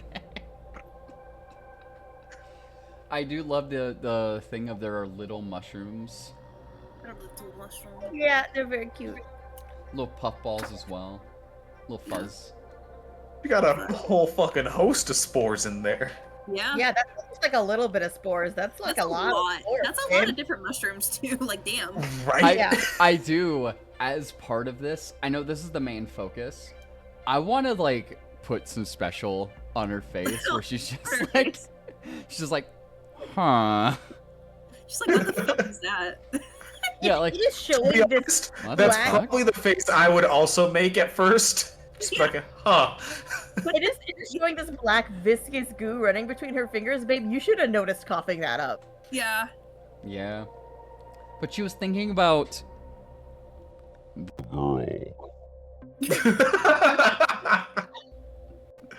like she usually does. It was spittle, most likely from all her coughing. That's. Mm. That was That's what normal. Ethel. That's what normal smells like. That was what Ethel assumed, at least, with a wrinkle of her nose. Yeah, phlegm sucks, but this ain't phlegm, honey. Yeah. But when Ethel actually saw what stained her palm, she stared like a fucking autism creature. Autism creature. I would genuinely like, screen cap just this face. This is so That is the good. autism creature face. It was nothing so incongruous as spittle, after all. I think I pronounced that right. Incongruous? Incongruous, Yeah. yes, that's right. And neither was it the decidedly more unpleasant, but still reassuringly mundane phlegm. I used to pronounce that as flame for the longest time. Flame. Yeah. I love that I got the G sound right in that word, but I never got the E sound right. It's so weird. Ethel's palm was stained black, just like tar. What in the world was that? Where did Yeah. it come from? You. The only logical explanation was that it had come from you. But how? Why? Ethel didn't quite feel like herself, but she couldn't see any reason why she would start hacking up like this. Whatever it was. There was a strange black sludge smeared across her fair skin, and that wasn't all. There were white spores mixed amongst it. Wait, hold on.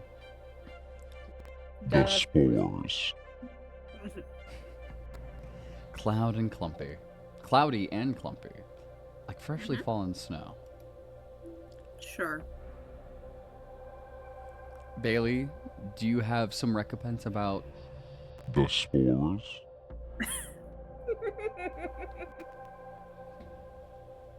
Ethel had no idea what these spores were, but she recognized the small, skinny objects with the rounded heads which curled like commas amongst the filth. They were mushrooms. Ethel stared at her palm, her heart hammering wildly in her chest. Part of her hoped, if she kept on staring, the strange black blemish on her palm would disappear. But this soon proved to be wishful thinking. It didn't vanish. Tightly, Ethel shut her eyes. She counted to 5. Dumb bitch. Then, she opened them. The stain was persistent, however, and it refused to shift. The black ooze, the white spores. Bad time to yawn. Yep. Huh. I'm doing a lot less yawning this one. You jinxed it. That's the secret. That's the secret. That's why I've been cutting out, because I haven't been yawning. Yeah. Oh my god. We found it. It's my Discord curse. And the little mushrooms remained, all mixed up in a gooey substance which must have been her own saliva. Was this some sort of medical emergency? Yes. Yes. Yeah. Fuck yes. God, No. fuck. That, you know, if you eat slightly moldy pie, this can happen sometimes. It's perfectly normal. If you Girl, get- people call the ambulance for a lot less. Please go to the hospital. Dial 999. if you get face sucked by a girl with cold skin in the woods, this can happen. This has I nothing to still do take with the risk, her. not gonna lie, but yes, it can happen. She ate moldy pie. This has nothing to do with the girl. Clay, she do be kind of a baddie though. I would take that risk.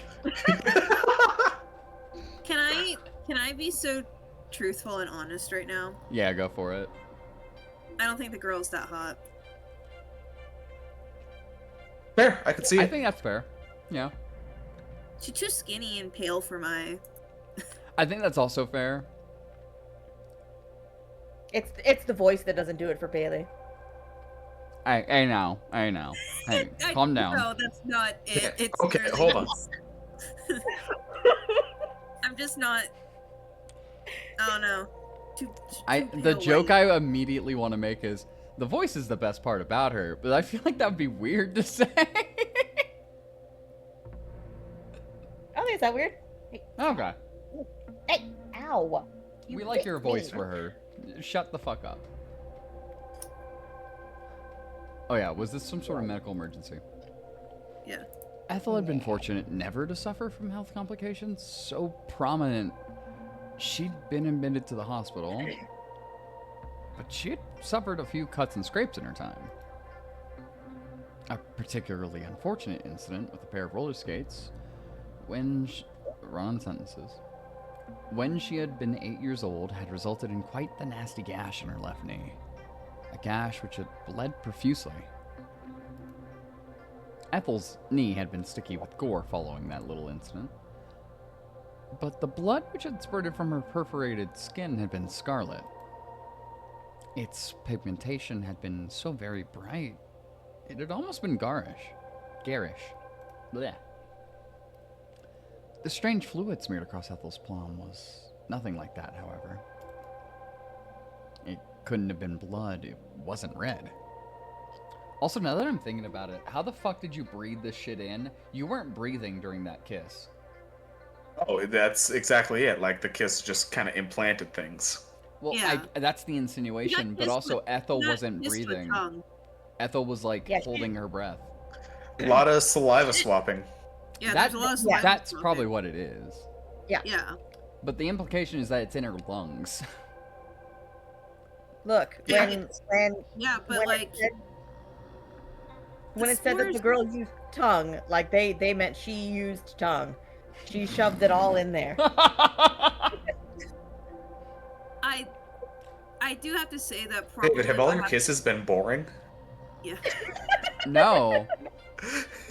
But a girl has never shoved her distended tongue down my fucking windpipe, so like... Then all of your kisses have been boring. I'm sorry. Okay, here's my thing, David. If there's spores are in her mouth and then she breathes afterwards, I guess... like, But then they'd be wet. I don't know. And they spores get like into your wet. lungs that way. yeah, spores like wet.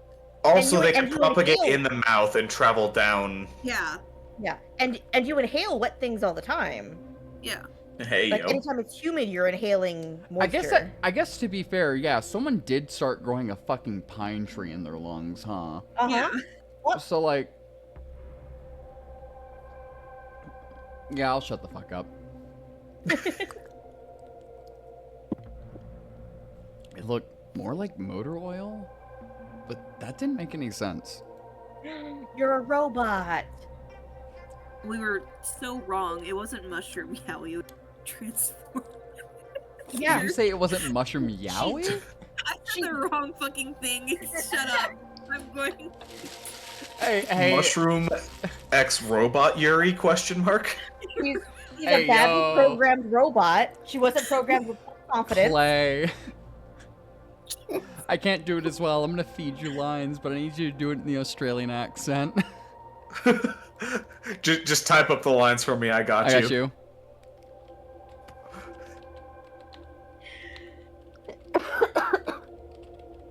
Uh-oh, it's getting to shell.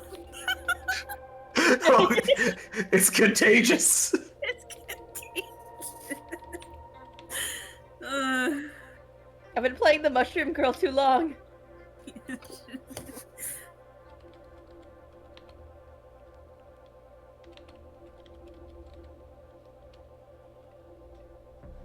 I got you, Clay. Oh, we got something to tell you. You're a clanker, love. A clanker. Thank you. Thank you. Why would she be coughing up oil of all things? It didn't just sound unhealthy, it sounded inhuman. Detroit become human graphic pops on screen. If I ever edit down streams, that's gonna be what happens. If Ethel had been an organic girl, Oh my god! why this word? Why do you need this? Why? Why do you need this? Like, we get it. Accepting the fact that she We might get be it. We did it. We predicted it. I'm gonna have a fucking hernia. Perhaps. Right now, hernia. What? A stress cyst? What? Whatever. Made of steel and bolted together. A stroke aneurysm? Is that what a hernia is? No, a hernia is a protrusion of intestines through the abdominal wall. Yeah, it's basically a stress cyst, right? No. No. What am I thinking It's of? usually done whenever you a lot of manual labor tends to make it happen. Excess strain on Yep. the abdominal wall. It's why a lot of lifters actually, like, if they're lifting super heavy, will wear belts. Yep. Because it reinforces that. Ah. You find it a lot with older guys who do a lot of manual. Yeah. It can happen, like, with age, with fairly light weight, just as your abdominal wall weakens. Yeah. But Ethel was wholly human. At least, as far as she was aware.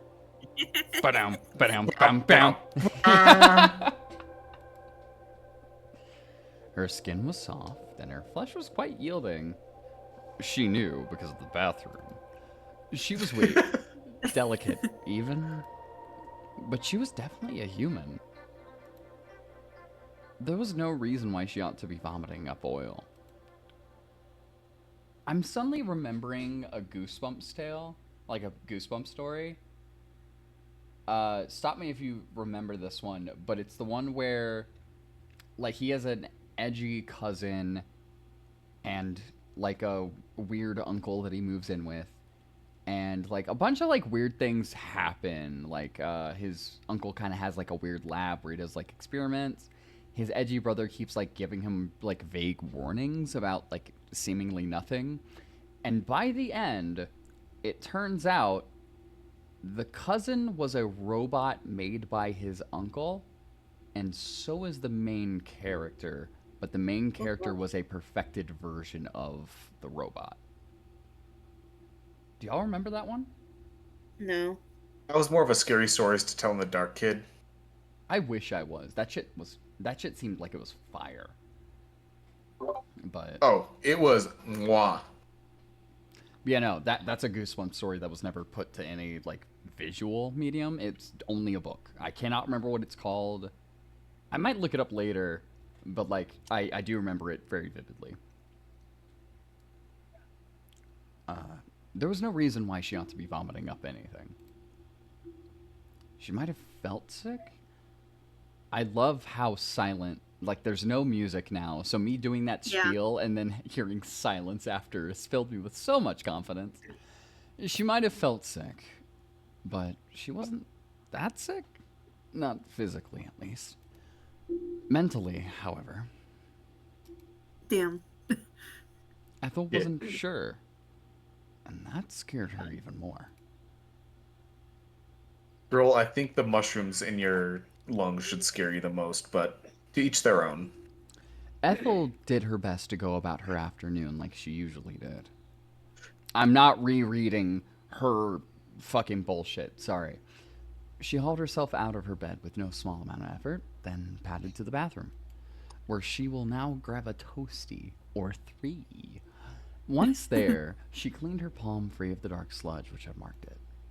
She cleaned, and she cleaned, and she cleaned, her motions slow and regular and repetitive, the warm water cascading over her skin in rivulets. The water turned a curious coppery color when it met the dark stain on her palm. Oh God. So it is blood. That's more concerning. Coppery with the water. That... Unless that's a weird way to describe the tint of red, but... Yeah, it would be green then, right? I think it's just to describe the... Oh, it could be green. Because rusted copper is green, but normal copper is like this orangey hue. Yeah. So... When you think of copper, I assume it's like normal copper. Red. Yeah. Yeah. Mhm. I assume red when somebody says, "Oh, it's a copper color." Yeah, I always kind of Clay. assume a rust color. Real Yeah. quick, a bunch of infections, the discharge, I hate to use that term, but the discharge of That's the infections appropriate can term. come out as orange normally. Like, it can happen pretty frequently, can it? Somewhat, yeah. Okay, yeah, then that's probably what it is.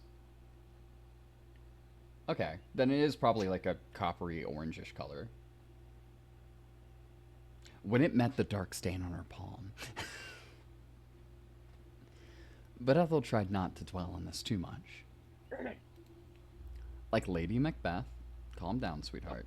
She focused only on washing her hands, her motions slow and methodical. Ethel let her hands stay under the hot water tap for almost 3 full minutes. Minutes during which her flesh turned pink, then began to... Stop! Then stop washing your hands! I get it, but stop! Lady Macbeth. She has to scrub them until they bleed. Out damn spot. Out damn spot. Yeah. The water was hot enough to be scalding, but Ethel paid it little heed. She liked the pain. We've Emotions. Hey, yo. noticed... Warmth. Ethel. We've noticed, Ethel. It helped drive her other, rather more pernicious thoughts from her mind. It stopped her thinking about what it was she had coughed up earlier, as she sat in her bedroom, and it stopped her thinking about how horribly tired she felt too. Ethel eventually shut off the hot water. With Girl, a you got hand- universal health care. Don't do this. I was about to say, yeah, you can. You don't have to worry about insurance. You're not American, please. with a hand which struggled, initially, to find purchase on the silvery tap. The skin of her hands was pink and swollen, taut and shiny. Ethel doubted she'd be able to play the violin with hands like that, but maybe it didn't matter. It wasn't like she'd been playing the violin very much during the last few years anyway. Yeah. It seemed strange that the violin had once been so important to her, when she'd been able to give it up so easily.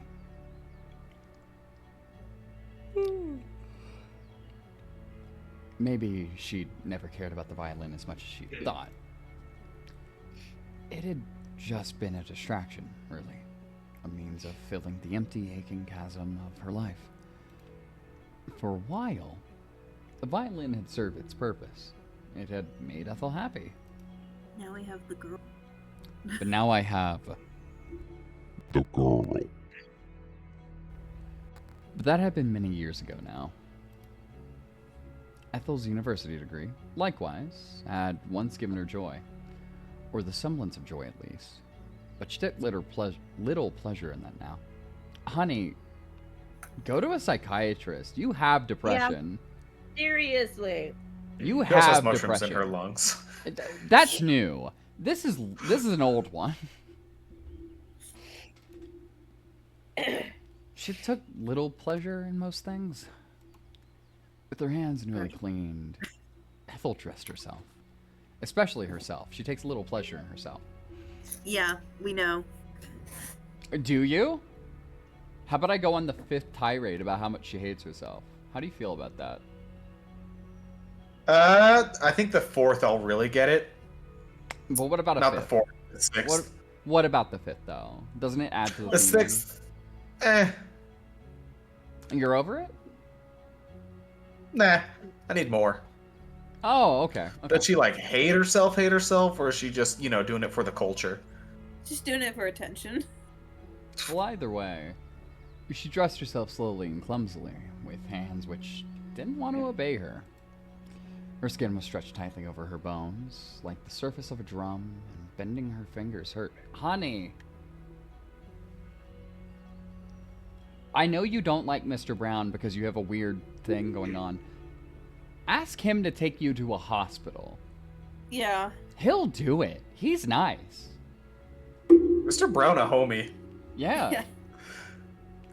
Ethel, what have you been doing in those woods? This doesn't seem natural. Mr. Brown's like, wait, have you been fucking the mushroom girl? Ethel, no, she got me when I was young. Why do you think I'm so tall? I grew like a mushroom. Ethel's arms, meanwhile, were aching. It took Ethel almost 2 minutes to pull her sweater over her head. Another 5 to fasten the clasp of her skirt. Eventually, however, Ethel was able to make herself presentable. Her hair was still messy. She had run a brush through it in only the most Stop using that word, please. Perfunctory of ways. And she had bags beneath her eyes. But it would simply have to do. I'm ready to meet the mushroom girl. No. No. No. No. Now seems like a great time to write my thesis. It's something Ethel Please doesn't write your think. thesis. It's something Ethel doesn't do in this moment. Or think about. Dressed and ready to face the day, Ethel took a seat in the bed and retrieved her laptop. Ethel thought that she might make a go at writing the introductory paragraph of her thesis. I was wrong! Even written the introduction. Oh my god. Or, failing that, the introductory sentence. But this was wishful thinking. She was really thinking about... The girl. Is the bit funny still? Is it not funny anymore? I wonder. Her thoughts were slow and sluggish, and she couldn't concentrate. She had thought that working on her thesis might restore some normalcy to the day's proceedings. But why in the world would that work? Oh. Okay. It would have been abnormal, in fact, if she had made a start on her thesis. Girl. Because she was woefully behind on it. Woefully behind as in hasn't even started. Apparently, writing so much as a single sentence would have been almost as shocking as an occurrence as coughing up all that bile had been. But Ethel wasn't going That to wasn't think about bile. that. It was not bile. Speaking of not bile, I need to go take a bio. I'm going to be right back.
Well, this just got awkwardly quiet.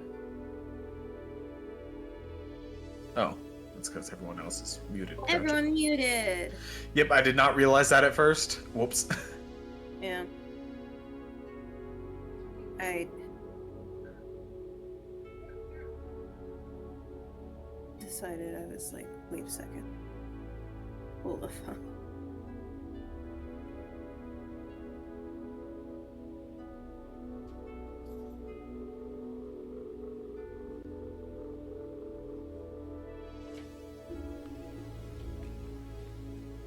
Ah.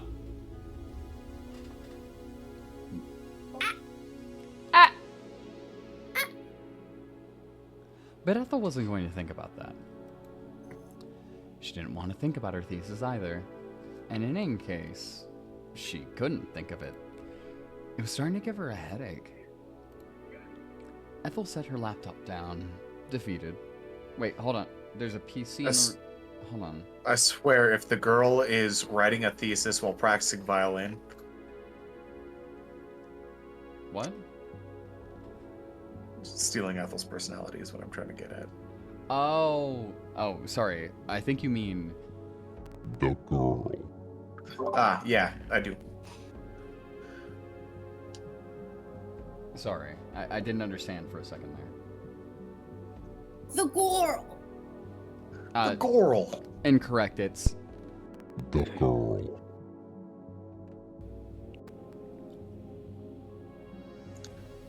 I feel like I've My beaten voice the changer dead up. horse enough. I know, it could take a bit more beating. Okay, fair enough. I think it should. I hate having to frog my word. Oh yeah, I read that already. Yeah. Then she began to ponder. What she really wanted to do was see the girl again. Nope, stop. It seemed imperative all of a sudden that they speak. Spores want to go back to the host. Tonight would be the Is last it chance, Depressed. after all, that they would have to discuss anything. Because phones don't exist. But they do. This thought made Ethel feel nervous, but she tried to swallow it down. Ah, that was a weird yawn. Holy shit. That was weird. That was I don't know how to explain it. That yawn like swirled inside of me before it came out. That was weird. I know what you're talking about. I've had yawns like that. Oh god, that was weird. It's like it like swapped lungs in the middle of like feeling like I needed to yawn. That was God. so weird. There was little sense in getting agitated now. She could save that for later, when she actually saw the girl. For the present, she would try to relax. What else could she do?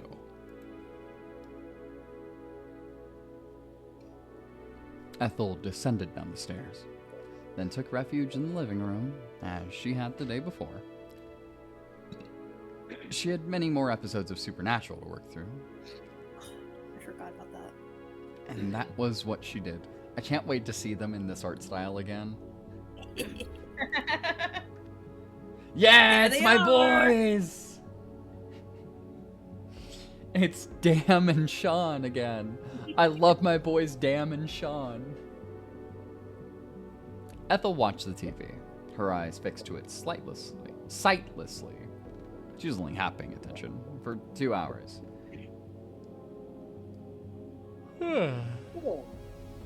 Ah, there we go. That was a good one.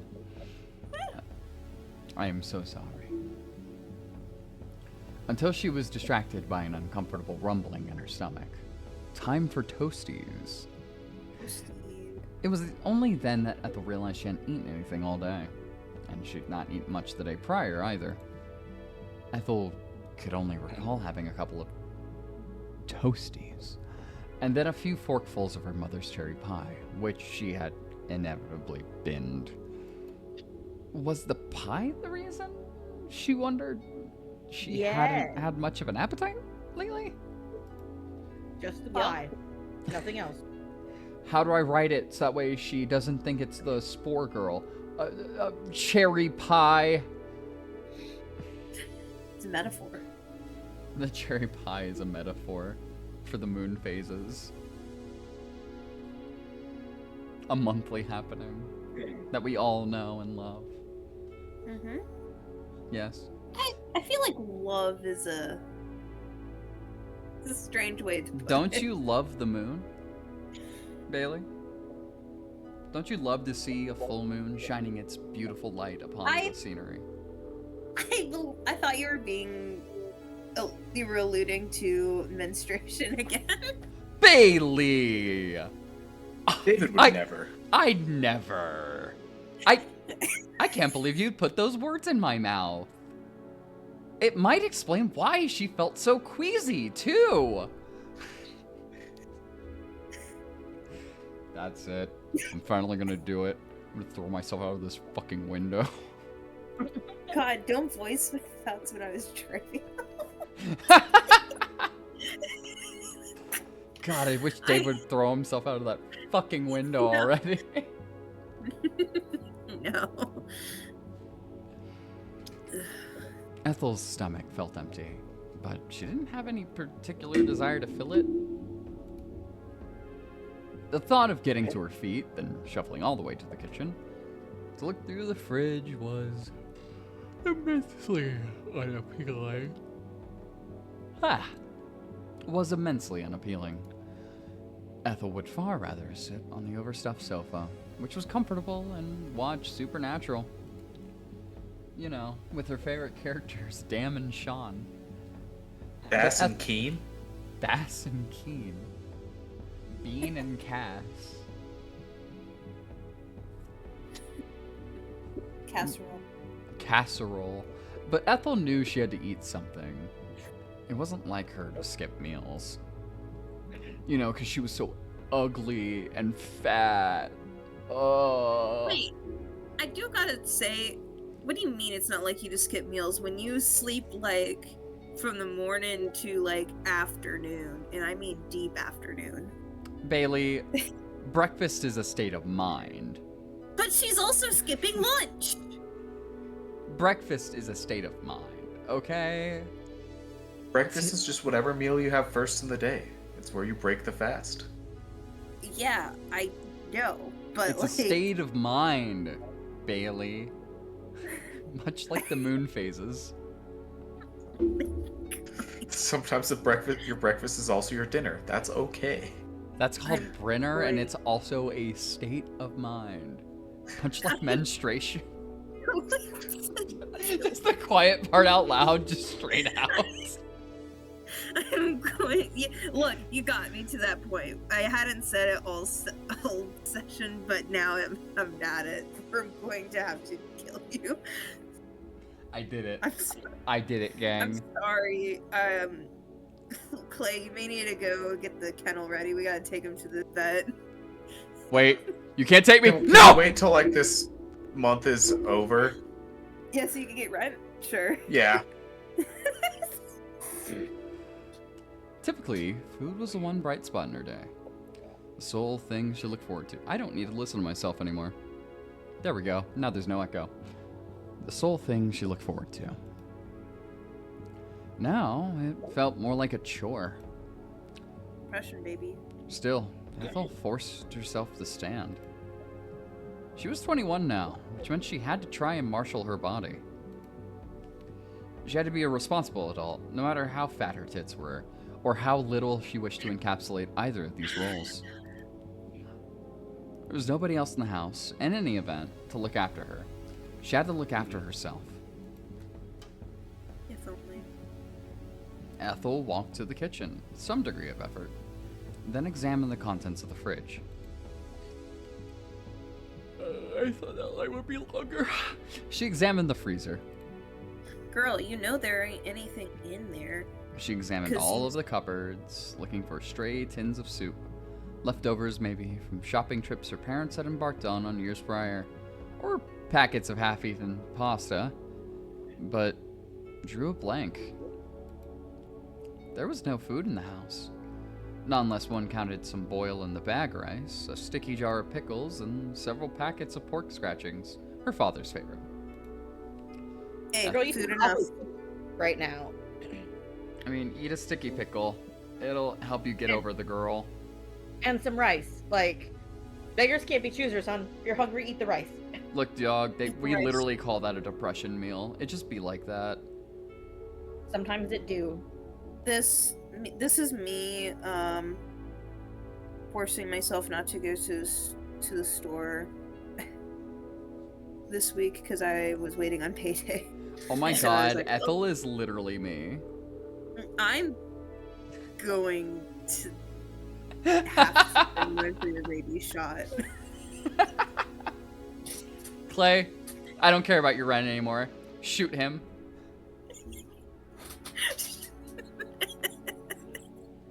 Shoot him. Shoot him. Or her. You gotta come do it yourself. Again, I'll give you our address, but Okay, I'm going to look up flights right now. Man, I can't wait to host one of my best friends. It's gonna be great. It's gonna be awesome. We're Jose. gonna have such a good time. after you kill David, want to go get cocktails or something? There's like a little Yeah. speakeasy themed place in town. Oh, that place is actually really nice. Devil's Toboggan. Sounds fun. Ethel wasn't the best at cooking, but even she could manage boil in the bag rice. It was an option, but what was she supposed to eat the rice with? Salt, pepper, butter. There was no curry sauce. There weren't any vegetables either. Salt, pepper, butter. That's Salt, pepper, all you butter. got. You two, look. When you're really down and out of it, but you have white rice, I'm telling you, some butter, salt, pepper, Speak white, your but truth. it gets you through it. Yeah. Plain rice on its own didn't sound very appealing. And the less said about Jude's pork scratchings, the better. I'm guessing those are pork skins? Yeah, that's pork skins. Yeah, okay. It's like the puffed pork skins that you can Yeah, buy. chicharrones. Chicharrones. Yeah, fried pork skins. Yep.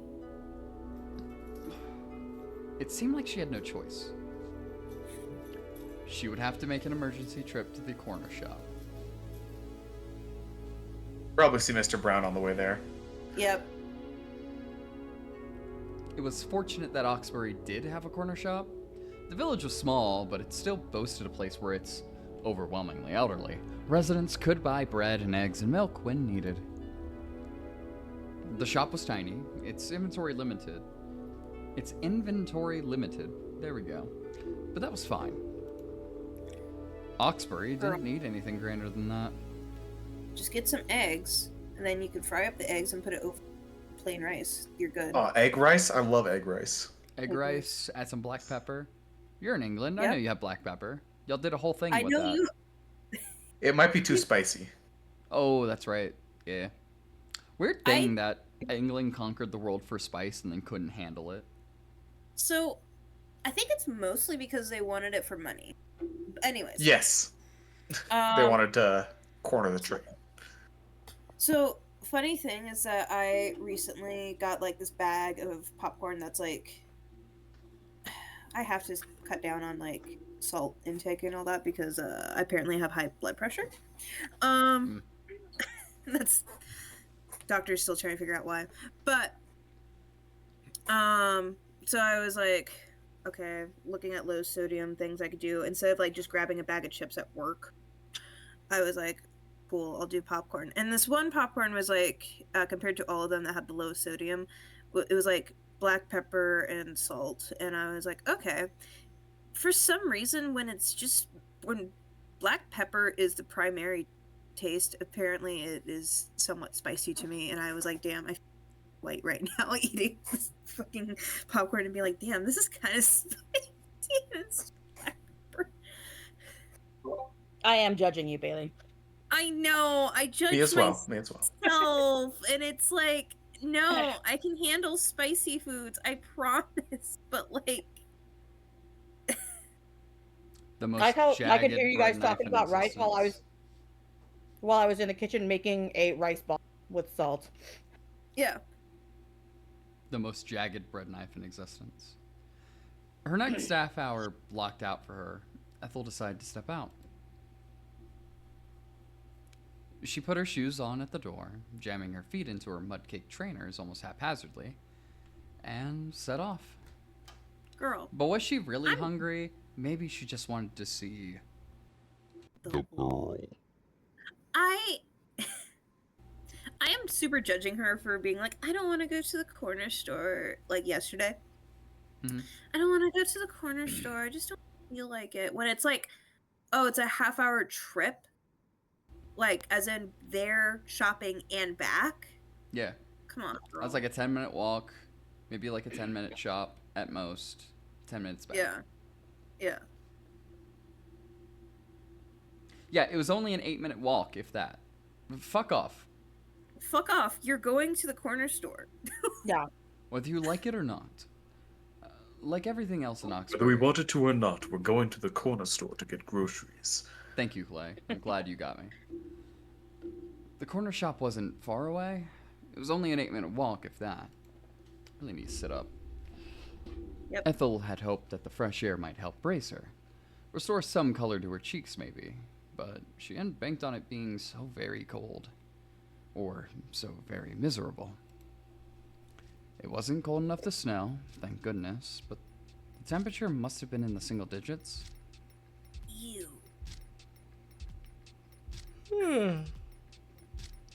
Perhaps Mr. Brown comes by with like a t-shirt and is like, damn, what a heat wave we're having. me and Clay in the winter be like, perhaps 7 or 8 degrees Celsius, which is like 20-something degrees Fahrenheit, I think. No, way more. It's above freezing, so it's above 30. Yeah. Oh, yeah, you're right. Yeah. The sky overhead, meanwhile, was festooned with clouds.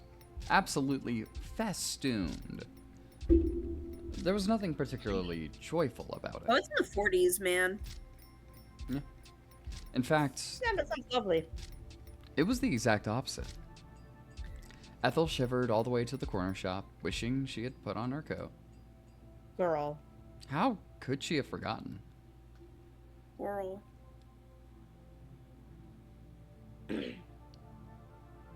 God. Yawns are coming in fast and quick now. I just had to say something, huh? You're trying to get me the yawn, too. Sorry. You're also very tired, I'm sure. Yeah. She was so scatterbrained, her father sometimes said she would forget her head if it wasn't attached to her neck. Ethel soon made it to the shop. The bell What the overhead hell? jingled. It was a good sound. Oh, my fucking... There we go. My fucking chair wasn't put up all the way. That's why I felt shorter. Ethel soon made it to the shop. The bell overhead jingled, but the boy behind the counter didn't raise his head to meet her. He was too busy scrolling through his phone. So much for customer service. Ethel selected a few items: a frozen pizza, some frozen chips, a bottle of Pepsi. Oh, sorry, a bottle of Pepsis, and brought them to the counter. Pepis. It took me a minute. Epsisp. I forgot for a second that we were in England, and I was like, what the fuck are frozen chips? But I realized it's fries. Yeah. I mean, we have frozen chips at work, but that's because we put them in the fryer before we serve them. Yeah, but that's not like you go to Walmart and pick up frozen chips. Wait, you don't? I need to reconsider my life choices. Then she stood back and waited for the clerk to register her presence. This took a little longer than Ethel had hoped. The clerk really was ensconced in his phone. But a He's soft... playing Clash of Clans. Leave him be. God. The soft. He's playing Uma Musume. From Ethel made the boy lift his head. He met her gaze. And her gaze. Her gaydar was going off. Then, sheepishly, he smiled. Oh, sorry about that. I was a little caught up. Let me get this rung up for you. Thank you. He was just texting with his mushroom girlfriend. Yeah, everybody has a mushroom girlfriend. No, it's the It's all same same girl. mushroom It's girlfriend. the same. You're saying... No, wait, hold on. You're saying She comes to this it's- town to visit her grandparents, dates everybody in town, then dips. Yep. You're saying Town that bicycle. it's the same... Girl. Yes. And she impregnates everyone in town. And then leaves. Vietnam War vets be like. Anyways, feeling awkward and not quite knowing what to do with her arms. Her headache had yet to subside, though she'd taken some paracetamol earlier. Paracetamol? Play? Yeah, paracetamol. Okay. Unfortunately for her, however, it didn't seem to be having the desired effect. Ethel's stomach, meanwhile, felt horribly heavy, as though she had been stuffed full of newspapers. Ugh. Ethel eyed the frozen pizza, a meat feast, ham, chicken, and pepperoni, with some trepidation. Bro, then don't get it. She had Yeah. come to the corner shop for something to eat, but food now seemed the last thing she wanted. How could she eat when she would be seeing the girl again? Don't want to fuck a mushroom on a full stomach. That was much more important than a meat feast pizza. So she's being mind controlled, right? Like, absolutely. The spores are definitely infecting her. Yeah, right? Like, whenever she started having that thing where she couldn't remember what Clementine looked like, I was like, oh, fuck. Mm-hmm. Yeah. I just love the idea that her thinking about the girl makes her turn away from the meat feast. Lesbians. The lesbian virus. You know, I didn't like Making only the like girlies not girls before the mushroom, but now I think I only like girls now. The meat. That's what she does. She impregnates you, and all of a sudden you don't want the meat feast anymore. feast. It's gonna happen to all of them. It'll happen to you too if you're not careful. It's like, brush your teeth. Yes, that's the moral of the story. Yeah, that's the moral. Brush your I had teeth. to throw in a random moral in there. A little bit of mouthwash would have fixed all of this. Man, these Washing mentioned. these 1960 adverts are real weird sometimes. I was gonna say, it's all just an ad for Listerine, actually. Oh god. What would she say when she saw her? What Hi? would she do? I mean, fuck her, presumably. Make out. Yeah. I mean, she did give her an ultimatum last time they met. She's like, "Hey, the last time we meet, you better Better lock put the out. fuck in." Yeah. And perhaps... I've waited long enough. It's been 2 days. It's been 2 days and I haven't shoved my fingers inside you yet. You better fucking lighten up, girly. And perhaps more pressingly, what would the girl do to her? Press fingers into her. You'd be Yeah. throwing them Naruto hand signs and that shit. God. Just the mental. So y'all, I think this is the first time Clay has said that to y'all. This is at least the 15th time Clay has said that in my presence. I want to let that be known. It's a great thing. It's a great joke. It is a pretty good joke. But I just want to let it be known that this is not his original thought here and now. Damn. Called out. This thought of the girl's lips against her own sent a small, secretive thrill of pleasure running through Ethel's stomach, right in front of this poor lad bringing up her meat feast. This is why she doesn't want food anymore. All she has to do is think about the girl's lips, and then she gets a pleasure to run through her stomach, and she's full. You know what's I was gonna really funny? There's a song I heard recently, and it's a really good song. But it's The Oracle by Ben Kaplan. Clay, you might have heard this one before. Oh, I think I have. And the reason why is because in one of the very first sets of verses, one of the lyrics is, I told you I want to put my lips against yours, not the one on your face, but the ones on your hips. Yeah, that's Ben Kaplan. Yeah, that's Ben Kaplan. Which is funny, because I think it's the most risque lyric I've ever heard from him. But it it's a matches good his lyric. vibe still. Oh, absolutely. That entire song's really good. But, yeah. I don't know why this suddenly made me think of it. Something about lips. She squirmed. She squirmed. She's squirming. Did the boy behind the counter, with his bright eyes and his pierced ears, know what she was thinking? No! Girl, chill out. No. Surely not. How could he? The boy bagged Ethel's purchases, the plastic carrier bag crinkling. Then presented her the card reader with a cheery smile. The boy might have been wearing black, and he sported rather a lot of piercings, but he was rather personable. He reminded Ethel a bit of a puppy. He was quite sweet, really, in a boyish way, his face soft, heart-shaped, and devoid of even the slightest suggestion of facial hair. He looked even younger than Manny, though Ethel presumed he was older. She was sure, in fact, that he was her age. He looked familiar. Hadn't they gone to the same primary school? It seemed inevitable, if he and Ethel were the same age. There's only one primary school in all of Oxbury, unless his parents had sent him somewhere else. Ethel should have known what he was called, but she was drawing a blank. She'd always been bad with names, especially when it came to boys. Yeah. They all blended together, with their short hair and their dirty, stubby fingernails. If they had been former classmates, Ethel hoped the boy wouldn't try to embroil her in a yarn about the good old days. That would have been excruciating. Ethel fumbled in her pocket for her phone, which she tapped on the electronic reader. Her purchase approved, Ethel then took the bag from the counter.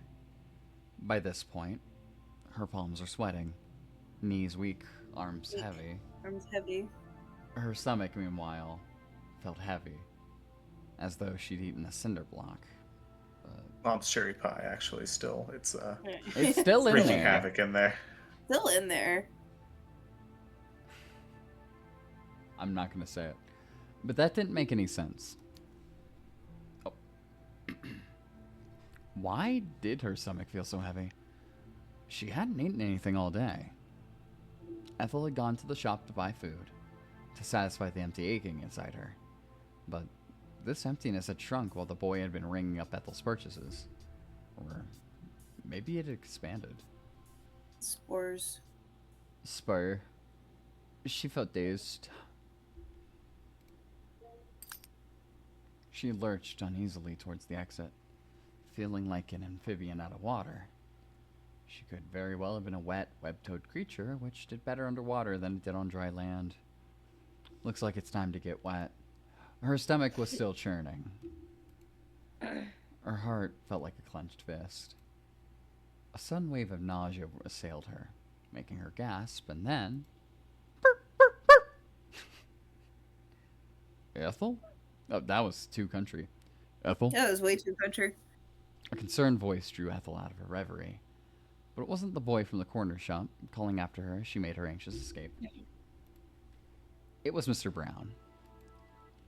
Ethel's former teacher. It's him. Must have been going to the corner shop himself. Stalker. Stop. I like It's him. a small town. My guy is just going around doing his business. I love that. Always conveniently outside exactly when she is. I love that. I've lived in a small town. It be like that. I love that the two guys are defending Mr. Brown, and then there's just Shell, stalker, stalker, stalker. Places that's normal. He grew up in a small town. Maybe you were just stalked in a small town. There's like 3 places to go. You're gonna keep bumping into people. Yeah, but he is outside again, always at the same time that she is. Shell, You get old in a small town. There's nothing else to do but be outside. Shell, don't you know the conservative news resource I follow tells me that men don't get stalked. Come Yeah. on, Come on. God, don't you trust my conservative news source? Yeah, completely. Hell yeah. God. And because he met Ethel a stone's throw away from the shop's illuminated exterior. And it was a good thing he had too. Ethel had been about to collapse when Mr. Brown caught her, his powerful hands pressed against her forearms. Mr. Brown looked at Ethel worriedly. His eyes narrowed. His gaze was discerning, and he soon sensed something was amiss. Gently, he rested a hand against Ethel's back, not low enough to make Ethel feel uneasy, and said, "Are you alright?" Oh, Ethel winced. Her vision was beginning to blur. The street looked alarmingly hazy. She might as well have been viewing it through a thick film of fog. Her head hung uncomfortably heavy as she said, I'm alright, I think. Mr. Brown frowned. He didn't look convinced, and neither did he sound it, for that matter. Your face is awfully pale, not to mention clammy. Do you have a temperature? You look feverish, and it seems like you're having trouble standing. I'm alright, really. I think I just have a bit of a A cold. Ethel nodded. I was out in the rain a couple of nights ago. It must have caught up to me.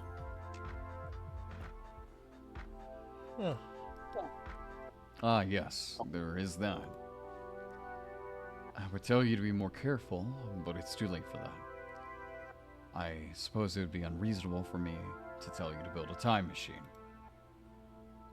But I can always let you come back to mine if you want to put your feet up. My home is closer than yours.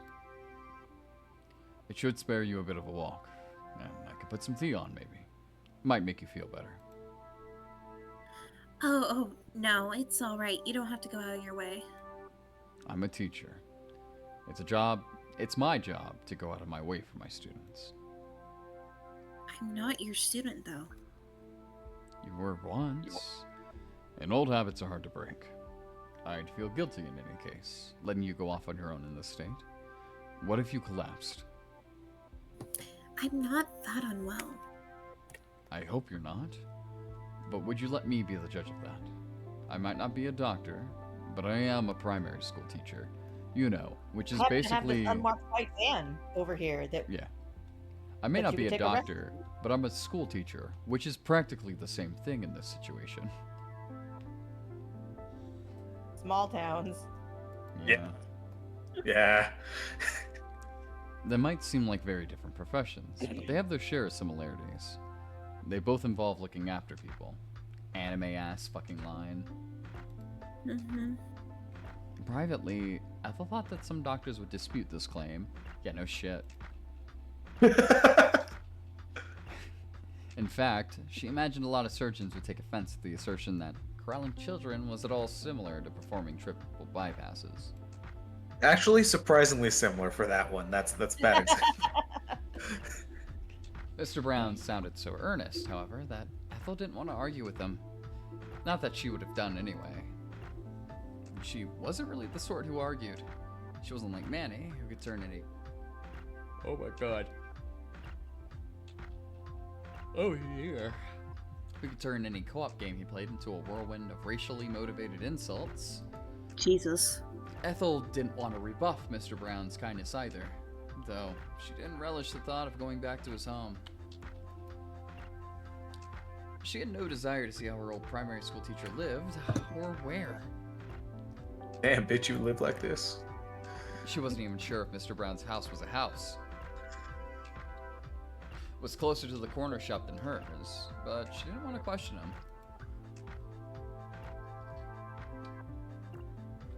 She presumed he knew what he was talking about. Mr. Brown was nothing if not reliable. And Ethel didn't feel up to walking. What, is he gonna carry you?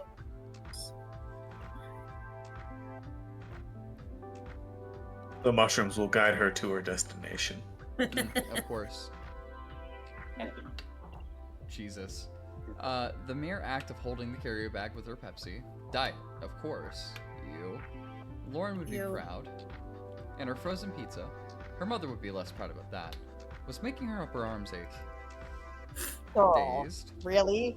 Ethel, but she's such a weak baby. Dazed, Ethel nodded slowly. Very good. I always knew you were a sensible girl. Girl. Girl. Girl. Girl. Ethel winced. Was that still how Mr. Brown saw her? As a foolish child? The thought rankled. She was already 21. She was old enough to drink, to smoke, to vote. She was old enough to drive. Not that she could. She was old enough to have sex. She was old enough to get her heart broken. She wasn't a child anymore. Though she often wished she was. Well, let's go. We'll have you back in a jiffy. Vaguely, Ethel wondered what Mr. Brown had come to the corner shop for himself. Now I'm just imagining I'm imagining he's just like, Ethel's carving a pizza. I'm gonna steal that from her. Right. I've been craving pizza all night. This is perfect. This is perfect. You know, they don't really pay teachers. Yeah, no, they don't. He's gonna take her into his weird torture basement. And he's gonna eat that pizza right in front of her and make her Exactly. So funny to me, Shell, how attached you are to the idea of this man being a stalker. Listen, small town teachers are weird. I still have one that's like, hey, Clay, we need to get a drink next time you're back in town. It's fine. Everything that he says sounds so odd. Is that the male teacher or the woman teacher, Clay? Woman. Ah, okay, yeah. Music teacher, right? Yeah. Yeah, you told me about her. He hadn't gone inside, hadn't had an opportunity to purchase anything. He must have forgotten about his errands in an effort to look out for Ethel. Mm-hmm. Uh-huh. God damn it. Well, whatever he wanted couldn't have been that important. I did Probably not was mean to do scared to get some Brewsters. that. Brewskis. Brewskis. Our Come driver's on ed now. instructor, like, at the last day of school, got really drunk at the bar, then saw a bunch of the kids in his driver's ed class and was like, remember, don't drink and drive, then got in his Oh, car.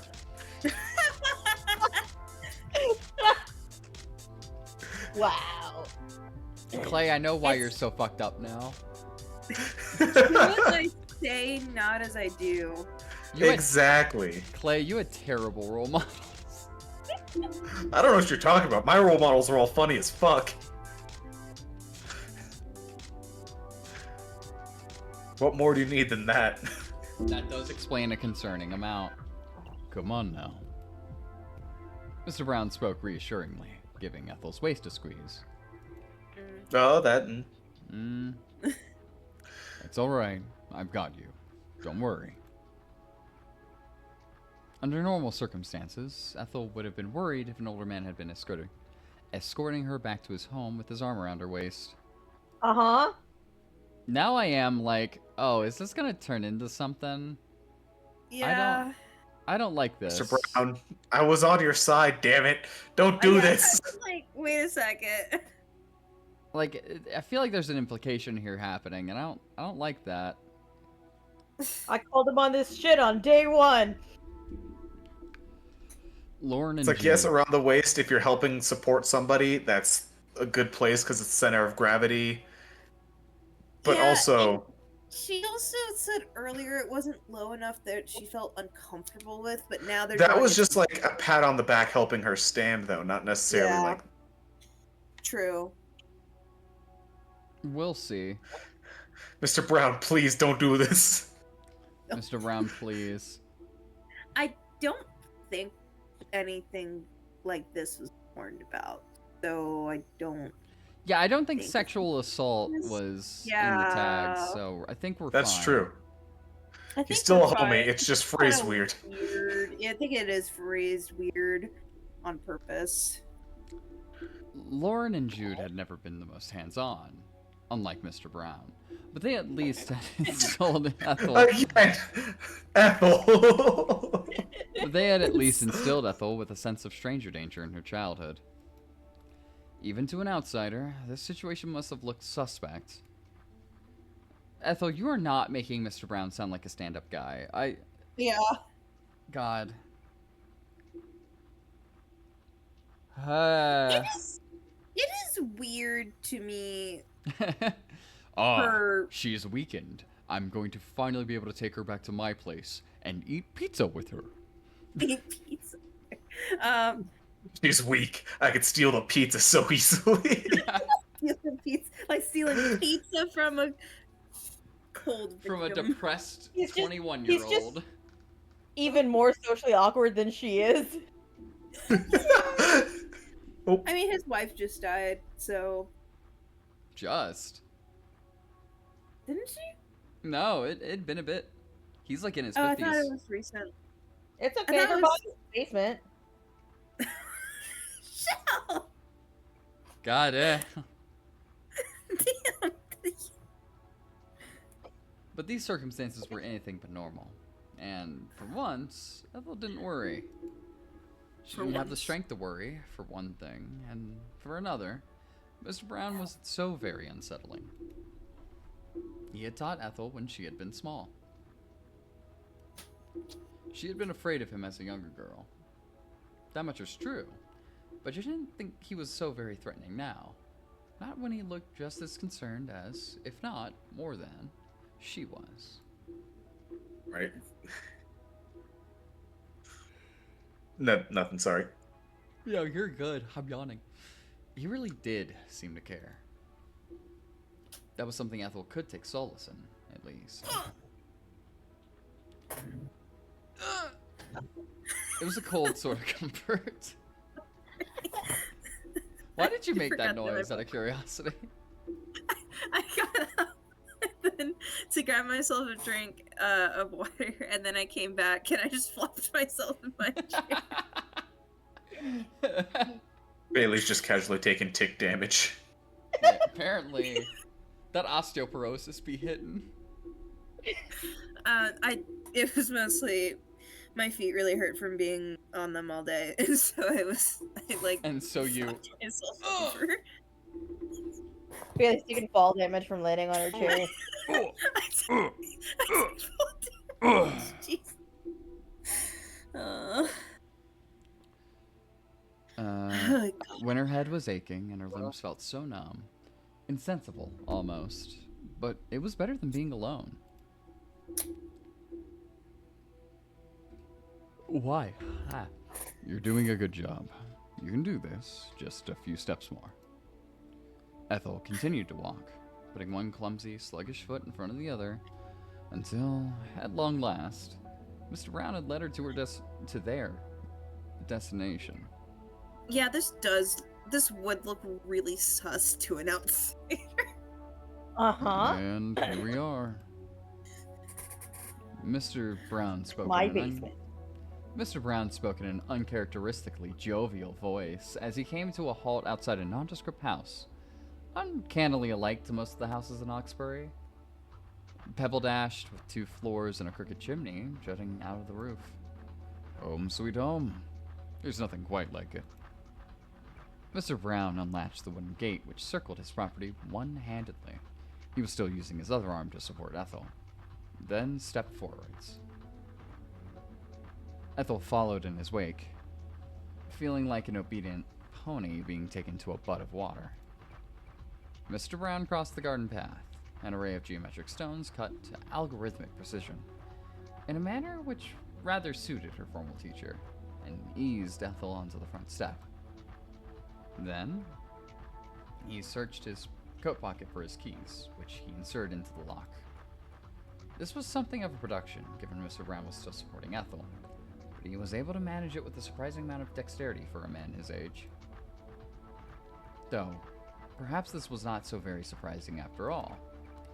Mr. Brown wasn't so very old. He was only in his late 50s. Bitch, that's pretty old. I hate to say it. Yeah, late 40s wouldn't be that old, but late 50s is pretty old. You're getting there, you know? You're not decrepit yet, but that's still getting up there. He looked a good deal healthier than Ethel was. And a good deal more energetic, too. That's because he eats. Yeah. Mr. Brown guided Why Ethel. don't you eat your pizza? I'm going to eat your pizza. Mr. Brown guided Ethel inside his home, then paused to shut the door behind them. And deadbolt it?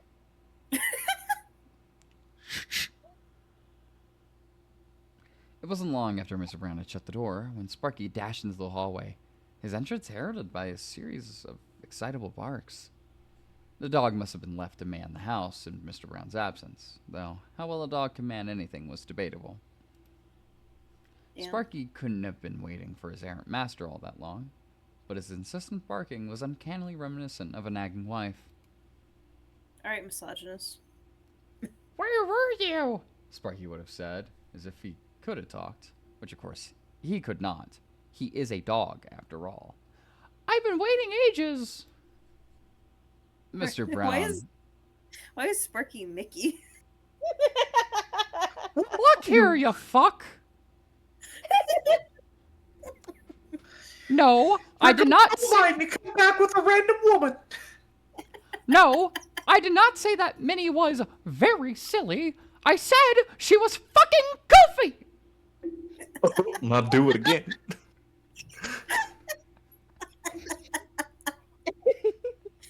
I'll fucking do it again.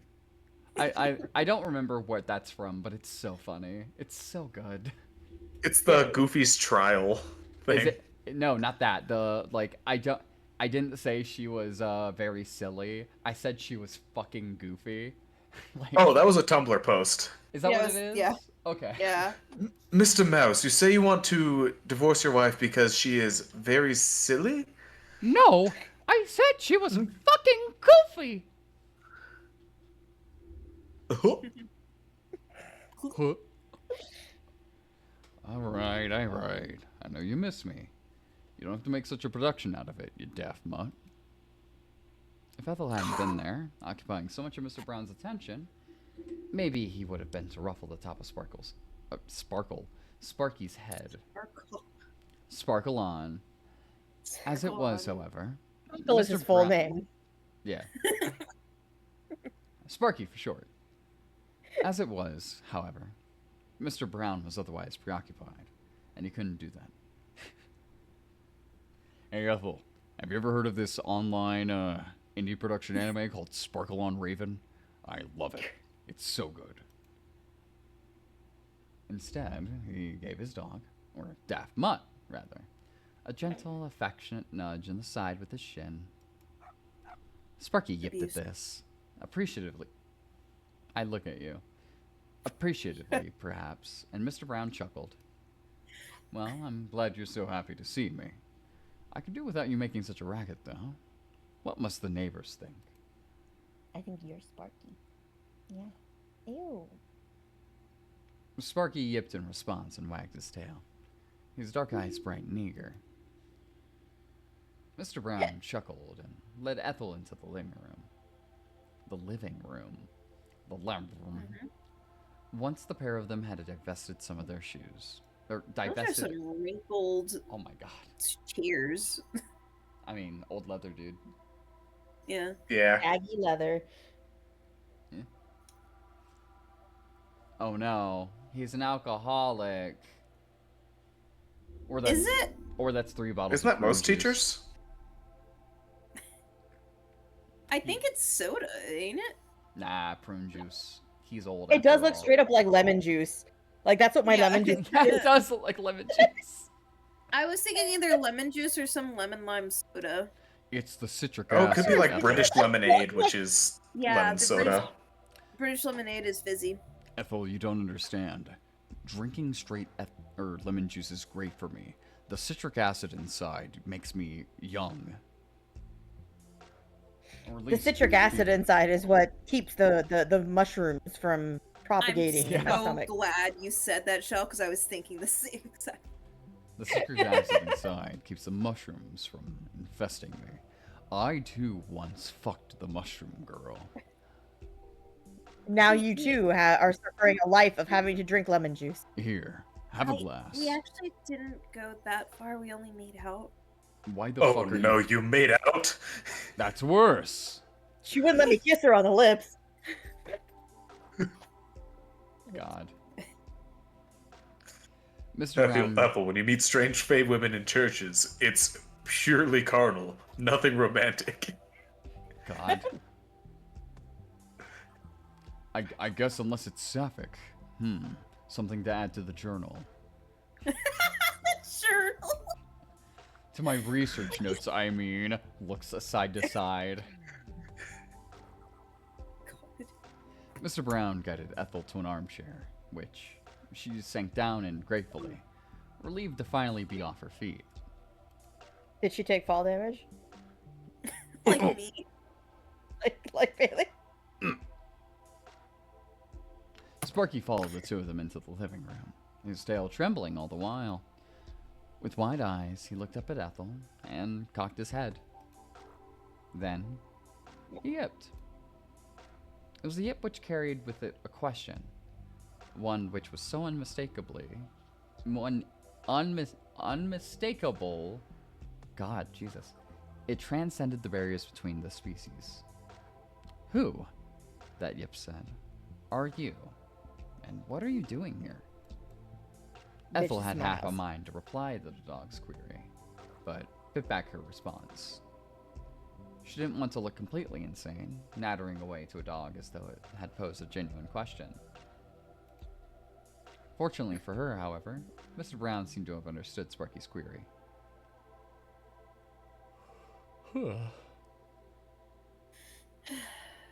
Because he took it upon himself to answer. He's so Ah, awkwardly yes. coded just like she is. I'm gonna watch him actually be her real father. Ethel, I fucked your mother. Alright, Ethel, got something to admit to you. There was a time before you were born, yet mother was doing a bit of cheating. Worked over it, went to couples therapy, but I've always had suspicion over that Mr. Brown. No, I Mr. was, Brown, meanwhile, we're like, the reason why you are the way you are is my fault. No, I'm I so meanwhile was more thinking of they went to a swingers party. and- Ah, yes. Your mother and I had threesomes with Mr. Brown every other night. Remember when you were young, we had that pineapple decoration on our doorstep. God. We think it was the Swain that killed his wife. Got a bit too intense one night. Ethel, I never told you. She didn't remember Mr. the Brown's safe wife, word. she fell off the swing. She swore she knew the safe word. Ah, yes. I didn't tell you I'd be bringing a guest back, did I? This lassie here is Ethel. You know her, don't you, boy? I'm going so country for some reason. Yeah. Remember, you've met before. Sparky yipped Sparky yipped his response in appreciation, and Mr. Brown smiled. That's right. I'm sure you two will get on like a house on fire. But could you try to tone down all the barking? Ethel here has a headache. Isn't that right, Ethel? How did you know? How did you know? She's probably wincing from every single time the dog barks. I've felt better, I suppose. I thought as much. You're as pale as anything. I do hope that Sparky's not bothering you. No, it's fine. Are you sure? I can always put... No. No, I shouldn't. You shan't. I can always put him in one of the upstairs bedrooms if you'd like. I don't want him making a nuisance out of himself. And I know some people don't like dogs. Ethel briefly contemplated Mr. Brown's offer, but the thought of Sparky being shut away upstairs for her sake made her feel guilty. She wasn't much of a dog person, but she didn't want to impose upon poor Sparky. This was his home, not hers. I gotta bring Sparky's financial status into this. He's just a dog. And he hadn't done anything wrong either. Other than being a bit too excitable. Really, it's fine. I can deal with them. Well, good. I'm glad. Just give him a nudge if he tries to jump on you. He can be a bit over-friendly like that, especially since I don't have guests around all that often. Now, is there anything I can do for you? Would you like a cup of tea? Some citric acid, maybe? Oh, I know what you are. Ethel blinked, momentarily stumped. The question was a simple one, but Ethel was tired and achy and her head hurt, and she wasn't sure how to respond. Her stomach still felt tied in knots. She was unsure if she could stomach anything in her current state. Not even liquid. But tea was rather inoffensive, wasn't it? Maybe it Mr. would Brown's help actually soothe in her. himself. He's just competing with the girl. Look, I don't even want to like touch you. Like I'm Ace, right? Mr. Brown But- is actually made of tea leaves. Here are my spores in this cup of tea. Oh, there you go. I've put a fungicidal agent in this tea. Surely that won't be a problem, That is will it? full of chia seeds. Make sure to drink your whole chia seeds. Come on now. Chia. Chia seeds and tea sounds atrocious. Yeah, it does. Yeah. Apparently, Chia tea is a thing though, right? Yeah. chia seeds in water and juice is a big thing. Around I think Brazil, maybe. They normally put some fruit juice with it whenever they do the The juice or water, though, yeah. right? Yeah. Yeah, it's like Okay. fruit juice, or they'll put like some lemon in it. Some lemon and some chia. That actually sounds quite lovely. Well, the thing about chia seeds is that not only are they great sources of fiber, but if you soak them in water, they actually can hydrate you later when they break down. Yeah. Maybe it would help soothe her. And if nothing else, it would let Mr. Brown feel like he was doing something useful. Oh, all right. Ethel eventually capitulated, more for Mr. Brown's sake than her own. I wouldn't mind a cup of tea. It might help. Of course, I'll whip that tea up for you in no mo. Hang tight. I will. Ethel's reply was half-hearted as Mr. Brown exited the living room, shuffling in his socks. Sparky looked between Ethel for a few moments, who was slumped in the armchair, and Mr. Brown's retreating trouser legs, before, with a decisive yip, he set off. He must have decided he would rather spend more time with his master than with the strange, frumpy girl, after all. Oh my god. Ethel must have, or might have been an amusing distraction for all of 5 seconds, but she couldn't compete with Mr. Brown. Nobody had ever picked Ethel first. Okay. Yeah. With the absence of both of its owners, it was obvious based on the way Mr. Brown doted on him that Sparky had free reign of the house. The living room felt staid and sad, oddly inhospitable. Ethel hadn't had a chance to properly examine her new surroundings, but now she did. There was nothing else to distract her. She turned her head this way and that, her eyes wide. Unfortunately for Ethel, however, Mr. Brown's living room did little to alleviate her sunken spirits. It was hopelessly drab and depressing, the carpet and the curtains uniformly dull. I don't know, I like it. I think it's nice and old-fashioned. It kind of reminds me of like one of those hidden object rooms. Yeah. I found see it. it. The radiator. Yep. Man, I used to play those games all the time. The can of citric acid. The mug of citric acid. The clock of citric acid. The painting of citric acid. Citric Of acid. That's why it's so faded. The incense back there in that little jar, citric acid. No, actually, it's whiskey. That's I just do have that's- to God. draw our attention to the time. Yes, absolutely. It is nearing time for y'all. I'm probably gonna try to get through a little more and then get us done. Yeah. The cabinets which lined the walls, meanwhile, were dark oak, all full of ceramic figures. There was something sad about Mr. Brown's home. The color scheme matched his name so perfectly, it would have been funny were it not so sad. There was a strange smell, too, which lingered in the air. One of stagnation that the air freshener plugged into the wall could not quite hide. It was a curious sort of a smell, actually. It made Ethel think of the forest, of the damp, and the decay. He's either a mushroom dude or there's a body in the basement. The- Or both, I guess. It made Ethel think of mold. Maybe the wooden joists in the walls had begun to rot. It wouldn't be so very surprising, what with how rainy England was. I wonder if that smell is actually herself. That would be interesting, huh? Like she's now sitting down and kind of like trying to relax, so now she's smelling it. Yeah.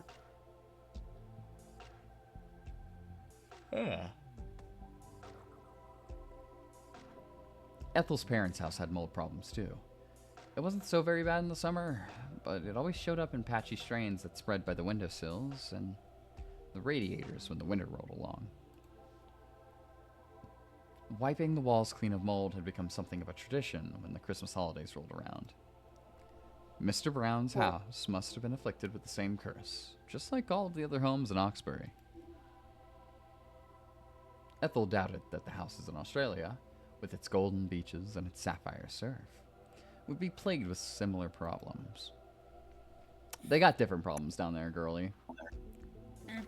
Spiders, All the spiders in the walls. snakes.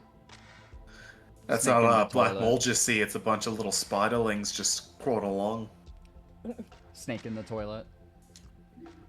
Oh, the Snoilet. Or at the beaches. The Snoilet. God, what a dreary country it was. What a dreary house this was. Mr. Brown wasn't so very old, but his home seemed to belong to a man at least 2 decades his senior. Yeah, no, I do get that vibe. This is what my grandmother's house looks like. Yeah. I really like her place, but like it has a bunch of old shit in it. It also reminds me more of my great grandpa when they were around. Weird fun fact about my step grandmother, the person I am talking about. I just call her my Mimi. But she used to be an antique appraiser. So she has a bunch of old shit that's just like Nice. decorative and fancy looking. It's a bunch of really cool stuff, but you know, like Cool. she's never told me about it. I just learned because I think my mom told me she had done that before. I don't know. But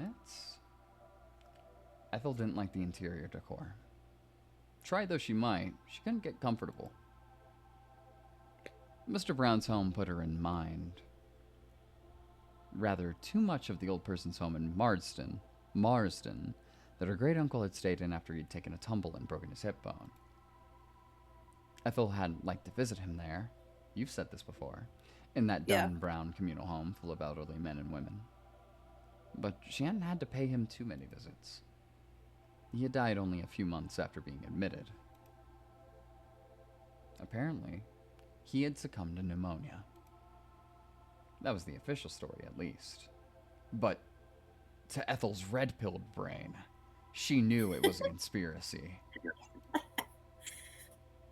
Privately, however, Ethel did wonder whether being stuck in a home like that, with its gurgling radiators, brown curtains, and natty draught excluders, hadn't succeeded in carrying them off for good. Old people's homes were supposed to exist as places where the elderly went for succor, but Ethel couldn't imagine experiencing any modicum of comfort in such a place herself. It had been much too depressing. In fact, Ethel couldn't even imagine herself as an older woman. I wonder why. Ethel had been depressed simply visiting there. And she had only ever stayed for half an hour at a time. Mr. Brown's home reminded her of all her tragic visits to the old person's home 4 years prior. The color scheme of the living room was bad enough, but those China figures locked away behind their display case really sold the impression home.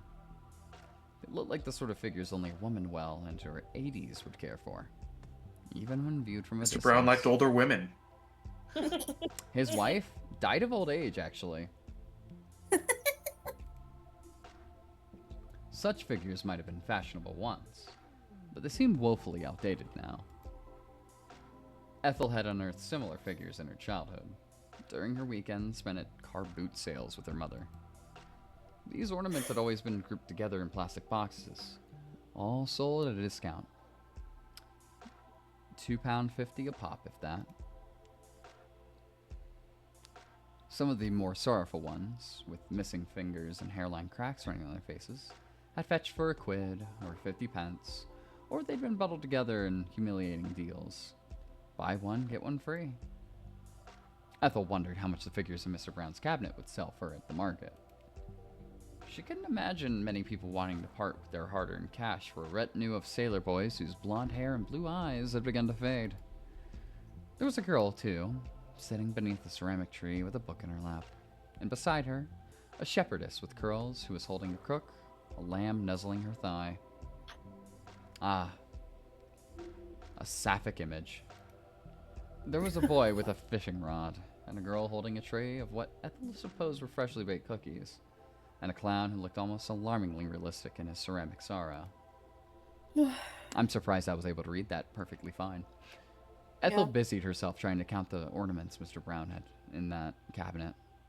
Were there 20 of them? 30? When... Have Evie's little figures tickled your fancy? I think it's Evie. Evie's? Oh. Ethel jumped as she looked over at the doorway. her head swiveling like a sunflower's. She had been so enraptured in the figures, and in trying to count them, she hadn't heard Mr. Brown's approaching footsteps, or, oddly enough, Sparky's cheerful yips. Her ex-teacher had returned from the kitchen while she had been examining his spoils, however. And now he was approaching her, a tray clutched between his hands. And I think that's a good spot right there. Yeah. A friend in need. How cute. How quaint. How cute. How quaint. All right. Third night. Well, Good night, y'all. have a good night, everyone. Good night. Fantastic time voicing this with y'all. Of course. Yeah, hopefully next time we get a little further. But I think I had a fun time. Yeah. Oh, yeah. Guys, I promise. Next week, next Friday will be the lesbian. I promise next week will be the lesbian sex scene. I promise. Look, Lesbian Lex We did in the my Yuri game. My Yuri game. We did the masturbation. I flipped. What? What? No, I just didn't hear you. You Something about bought it. jorking scene was said. We did do the jorking scene. In fact, it's right here. I'm just gonna. Hold on. Is there a way for me to delete that? No? Not unless you save over it. You have to save over it. You're right. Hold on.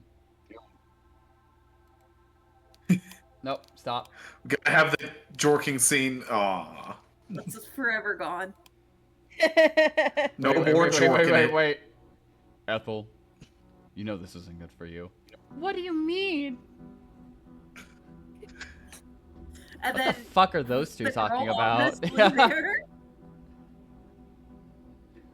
Look, we got All right. three So characters. next week we're gonna find ourselves in Mr. Brown's basement. Being fingered by a mushroom woman who somehow is in there. They're colluding. Oh no! This sounds like I gotta help my homegirl out. My little Alright. mushroom daughter. The Bye, mushroom woman. y'all. Bye. See, Bye. actually, mushroom granddaughter because she said she was visiting her grandparents. That's true. Oh my god.